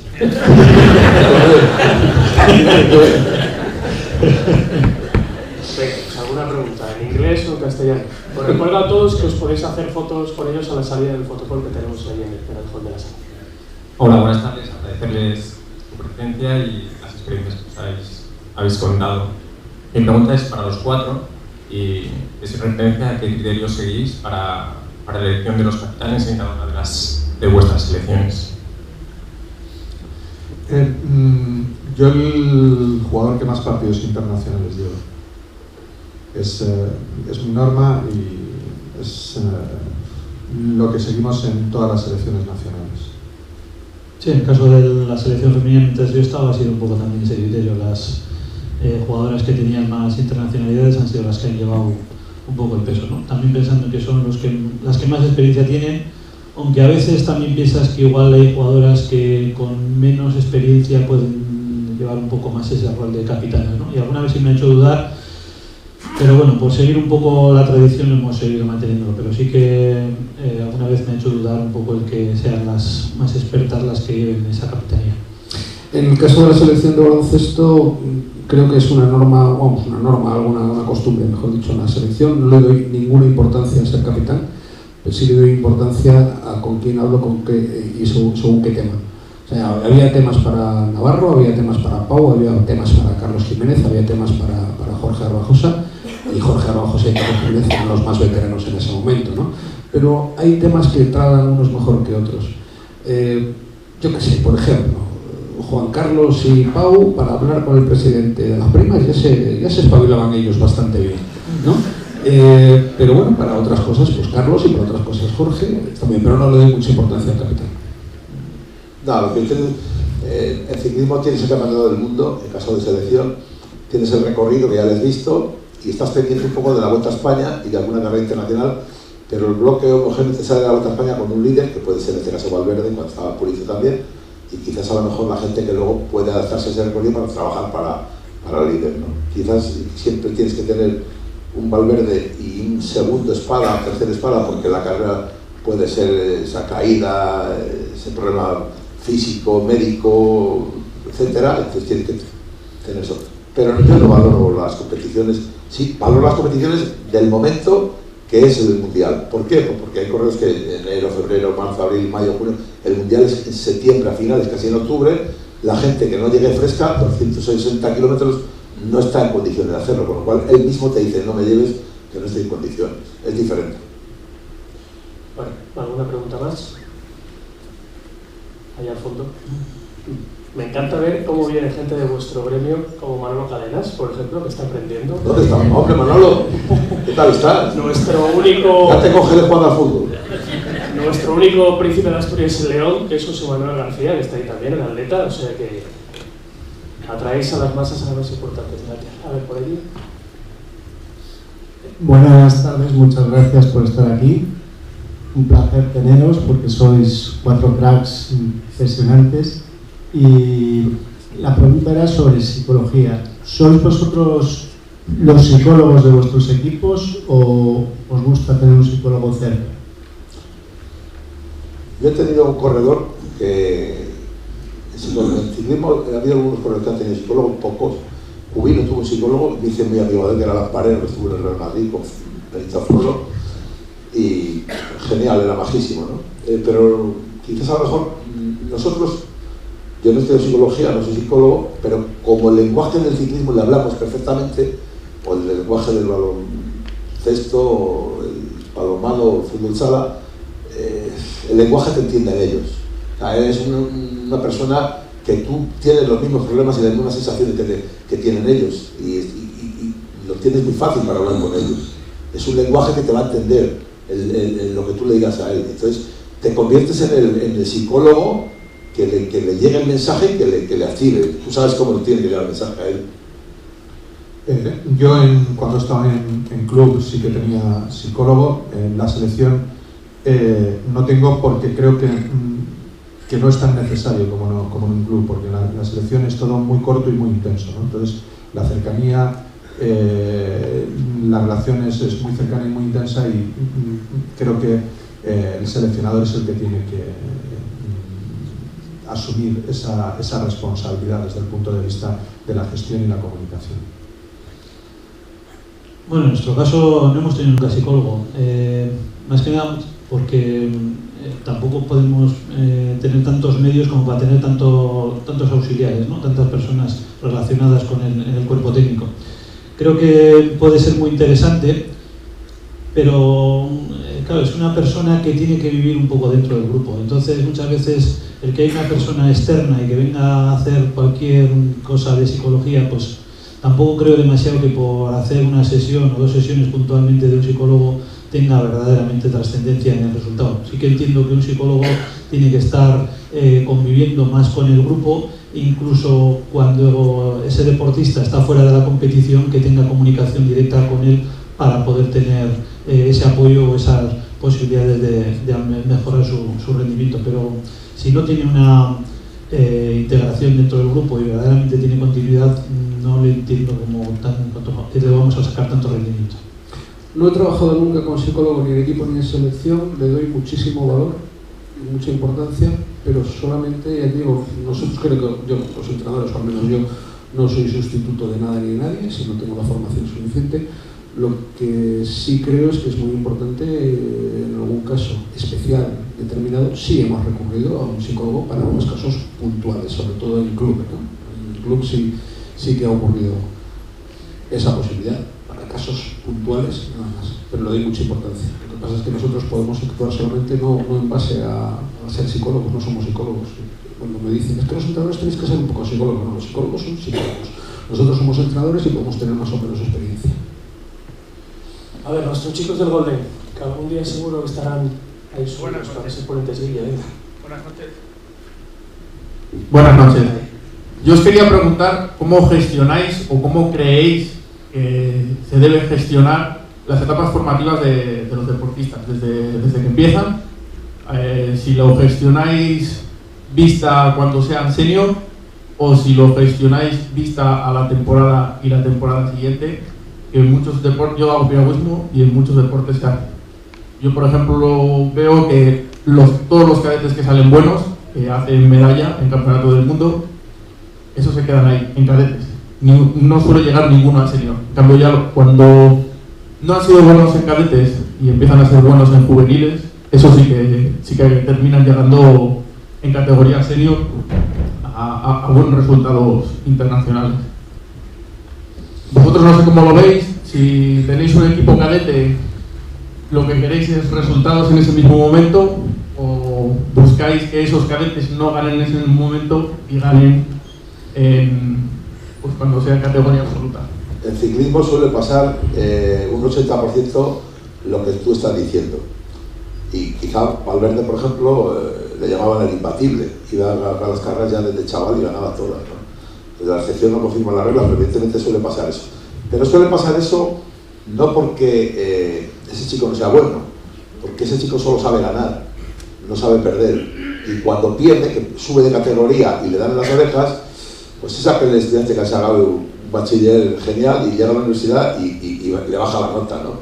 Quizás a lo mejor es el entorno que tiene. Nosotros no tenemos un equipo de cadetes, pero las categorías inferiores están gestionadas por otra gente, cadetes, juveniles, amateur.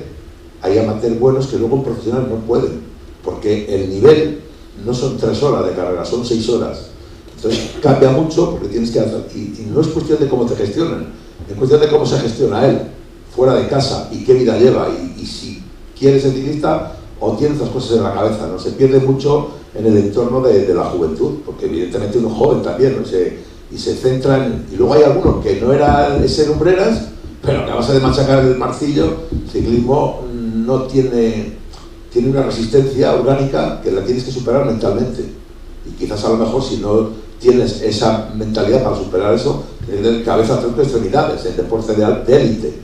Entonces en chavales hay ciertos que se pierden, no porque no sean buenos, por circunstancias ajenas que no saben perder también, ¿eh? Depende del objetivo. Lo que tienes que valorar es cuál es el objetivo de tu trabajo, con qué grupo trabajas y cuál es el objetivo. Si estás haciendo deporte por ocio, lúdico o formativo o de alta competición. Entonces a partir de ahí plantearte los objetivos. Creo que vas por el lado de la alta competición. Lo que tenemos que tener claro que el deportista lo estamos formando para que rinda. en la alta competición, y la alta competición es cuando llegas a senior. Entonces lo importante es que ese deportista llegue a su máximo esplendor en la alta competición. Por eso tienes que tratar de planificar de forma adecuada para que llegue a su máximo esplendor en ese momento. Está claro que la competición en las edades tempranas es formativa, y la competición tiene que ser un medio, no un fin. Es decir, no porque quieras ganar en las edades tempranas hipoteques la formación de ese deportista. Es lo mismo que un arquitecto. Un arquitecto tiene que seguir una formación, no puede ser arquitecto con 14 años. Tiene que ir progresivamente educándose, formándose, pasando por primaria, secundaria, bachillerato, hasta llegar a la universidad y terminar arquitectura. No puede intentar ser arquitecto antes de tiempo. Eso es lo mismo. Entonces tenemos que tener claro que tenemos que formar al deportista antes de obligarle a hacer cierto trabajo, cierto entrenamiento que solo vaya encaminado a ganar en la competición. Tenemos que pensar también en el futuro. Sí, yo voy a coger el reto que tú decías, porque he visto cierta nota de amargura, ¿no? en esta situación. Me ha dado la impresión, ¿no? Entonces, yo creo sinceramente, yo soy muy crítico con mi deporte, y no sé si serlo con otros, no me atrevería a serlo con otros deportes, pero sí soy crítico con mi deporte y como sociedad, porque participo de ellos, ¿no? Creo que estamos olvidando el medio plazo y el largo plazo. No trabajamos para el medio plazo, no trabajamos para el largo plazo, trabajamos para el corto, y ese corto plazo cada vez me parece más corto. En la formación de un jugador, jugadora, deportista, no podemos olvidarnos de lo importante que es el recorrido del medio plazo y el recorrido del largo plazo, y hay que trabajar en todos los sentidos. Por eso insisto mucho y hablo mucho, procuro hablar mucho, hasta convertirme en pesado con los entrenadores y la formación, que son responsables de trabajar con esos jugadores y jugadoras a lo largo de un periodo muchísimo más largo. Por supuesto que la competición, hay gente que gana la competición, he conocido de todo. He conocido gente que ha ganado y que ha sido bueno desde los 8 años hasta los 48. Han sido buenos. He conocido gente que ha sido bueno empezando a los 16 años a jugar al baloncesto. He conocido gente que no te lo podía ni esperar y resulta que han sido mediocres y han pegado el petardazo. O sea, se puede llegar al mismo sitio por muchos caminos. Lo importante es que tengas el apoyo necesario y sobre todo que a determinadas ocasiones, porque que no te llegue nunca el fracaso. La sensación del fracaso no puede llegar, porque entonces es lo que te va a impedir progresar, lo que te va a impedir ser bueno. Y muchas veces cuando no conseguimos ganar, porque estamos con algunos entrenadores y algunos jugadores y deportistas más empeñados en ganar el partido, sino que hay que hacer es ganar el entrenamiento. Gana el entrenamiento todos los días, y como entrenador gana el entrenamiento todos los días, que ya verás como al medio plazo y a largo plazo también vas a ser lo suficientemente bueno para ser feliz dentro del deporte. Y luego otra pregunta, si me permitís. ¿Cómo veis vosotros todo lo que ha cambiado, vosotros que lleváis además muchos años entrenando, todo lo que ha cambiado la preparación física en el deporte, que sé que ha cambiado bastante? O sea, al final tienes una preparación física común que se puede decir que es muy similar para todos los deportes. ¿Vosotros lo habéis cambiado mucho? La preparación física, el método de preparación física, la forma de... En los últimos años ha sido revolucionario, ¿no? Estamos en un mundo tecnológico y todo esto está ayudando mucho a que todo vaya evolucionando muy rápidamente, ¿no? Podemos hablar desde el trabajo de resistencia al trabajo de fuerza, que es completamente diferente de cómo se trabajaba hace 20 años a cómo se trabaja ahora. Y sobre todo porque tenemos más medios y tenemos más estudios que se están realizando, porque hay mucha más investigación en el campo del ámbito deportivo. Yo creo que todo esto está mejorando de una forma considerable. También, por ejemplo, en el caso del balonmano tenemos bastantes problemas en que estamos muchas veces priorizando determinados aspectos y estamos olvidando un poco la preparación física. Y, por ejemplo, en el mundo de las selecciones es muy importante que el trabajo físico se haga de una forma exhaustiva, porque son competiciones que tienen muchos partidos en pocos días, y aunque tú puedas contar con todas las jugadoras durante toda esa competición, necesitan un nivel de preparación física muy importante. Yo siempre pongo el mismo ejemplo. Noruega en femenino lleva ganando prácticamente en los últimos 10 años prácticamente todas las competiciones, y viéndoles jugar, la clara diferencia está en el nivel físico. Noruega en el primer partido de un campeonato es una selección batible, cuando llega el sexto o séptimo partido de un campeonato es una selección prácticamente imbatible, porque físicamente son las mejores y no les puedes hacer frente cuando llegas tú ya con un cansancio y un desgaste importante y ellas están todavía muy frescas y están jugando casi prácticamente como el primer día. Entonces creo que es muy importante y la prioridad, por ejemplo, para el balonmano ahora mismo es la mejora de la preparación física. Yo creo que hay que diferenciar si estás en un club o estás en la selección. Es completamente diferente. En una selección tienes mucho menos tiempo para trabajar y tienes que centrarte más en el modelo táctico, en crear una forma de jugar, un camino para jugar y evidentemente utilizar el propio juego, el propio entrenamiento de cancha como trabajo físico, porque al final te estás adaptando a los mismos esfuerzos. En cambio, en un club tienes tiempo durante la semana para poder trabajar las diferentes cualidades. Sí, pero la preparación física ha cambiado muchísimo, ha mejorado muchísimo, y el ciclismo sobre todo ha mejorado muchísimo la alimentación. Es un abismo de lo que se comía a lo que se come hoy, es un abismo, no tiene absolutamente nada que ver. Entonces comen infinitamente menos que antes, pero seleccionan mucho más los alimentos. Con lo cual la preparación la han variado de A a B, pero la alimentación ha sido el complemento de la preparación. Buenas tardes.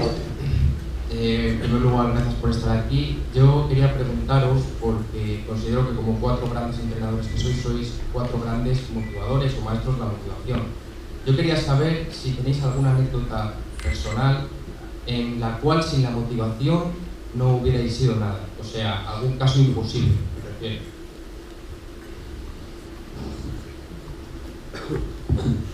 ¿Está pensando? ¿Empiezo? No, pues sí. Anécdota personal, por el que estamos aquí, yo te la cuento. Yo era profesional y en Valladolid salí en equipo ciclista y corría una carrera en Segovia, no había ganado casi nunca nada, etcétera. Y bueno, yo me voy en bicicleta a Segovia, me lleváis la ropa y allí me cambio y me monto en el coche. Y el dueño del equipo me dijo, Javi, coge el coche. Buah, fíjate, 1500, de aquello de la palanca aquí. Y yo llevaba adentro, pues les decía, casi ganaba la carrera 5 segundos. Y bueno, hombre, que para descanse, José Luis Blanco, me vino a buscar, me venían a buscar los corredores, que vayas a verle, pues mañana a las 5. Y cuando llego a las 5, estaban todos los chavales, que algunos habían corrido conmigo. ¿Y qué hacéis aquí? Esperando de aquí. ¿Pero para qué? Anda, se ha dicho que tú eres el director del equipo. Y ahí empecé de esa casualidad, director de... Lo llevaba dentro, pero evidentemente fue una anécdota que me cambió mi vida. La pena es que no aprendí inglés. Estamos grabados. No, si vosotros tenéis el mismo problema, no olvidáis. ¿A que sí? Yes. En mi caso sí me ha ocurrido el tema relacionado con la motivación, que a veces les he preguntado yo a mis jugadores a mí quién me motiva, porque a veces he echado en falta eso. Y si somos un equipo, porque coño tengo que motivar yo todos los días a los mismos y a todos, a mí quién me motiva. Y algunas veces he tenido la fortuna de que alguna vez algún jugador me ha motivado. Eso es maravilloso. Eso es maravilloso, porque claro, son cosas que, o sea, para eso estamos, yo creo que en el mundo del deporte, para que ocurran cosas que no ocurren todos los días y que de repente pues alguien te motive a ti y alguien te pregunte algo de cómo estás, o porque te pasan las mismas cosas que le pueden pasar a los jugadores, ¿eh? Tú puedes tener un problema físico, puedes tener un problema en tu casa, puedes tener un problema afectivo, puedes tener un problema económico, puedes tener aquí quién te motiva, ¿no? Lo he preguntado algunas veces, ¿no? Entonces, yo creo que es algo que si estamos trabajando en un equipo, a ver si va a ser esto una relación unívoca nada más. No, aquí vamos a relacionarnos todos en igualdad, si cabe. Bueno, la motivación creo que es muy importante, pero y frenar la euforia yo creo que también es un factor que es muy difícil de saber manejar y a veces complicado. El saber tener los pies en el suelo, el aterrizar y van las cosas muy bien, vas ganando y llega un partido y parece que tienes que ganar por inercia y saberles un poco controlar y que ese siguiente partido es importante. Y sujetar a la prensa, ¿no? ¿El Campillo? Sujetar a la prensa, ¿digo? También. Están oyendo cantos de sirena, medallas, no sé qué, y bajamos a la tierra y vamos a a intentar controlar ese exceso de furia, ese exceso de motivación. Yo recibí un titular que decía solo oro. No, solo plata, perdón. Era motivación. Sí, motivación. Muy motivante. Solo plata, Dios mío. Bueno, son cosas que pasan. No nos desviemos del tema. Bueno, pues gracias. Gracias, Pepu. Gracias, Jorge. Suerte en vuestros proyectos y ojalá que algún día os vemos otra vez en los banquillos. José Venancio y Javier, suerte para lo que viene, que va a ser muy importante. Maestro, gracias. Un aplauso para todos ellos.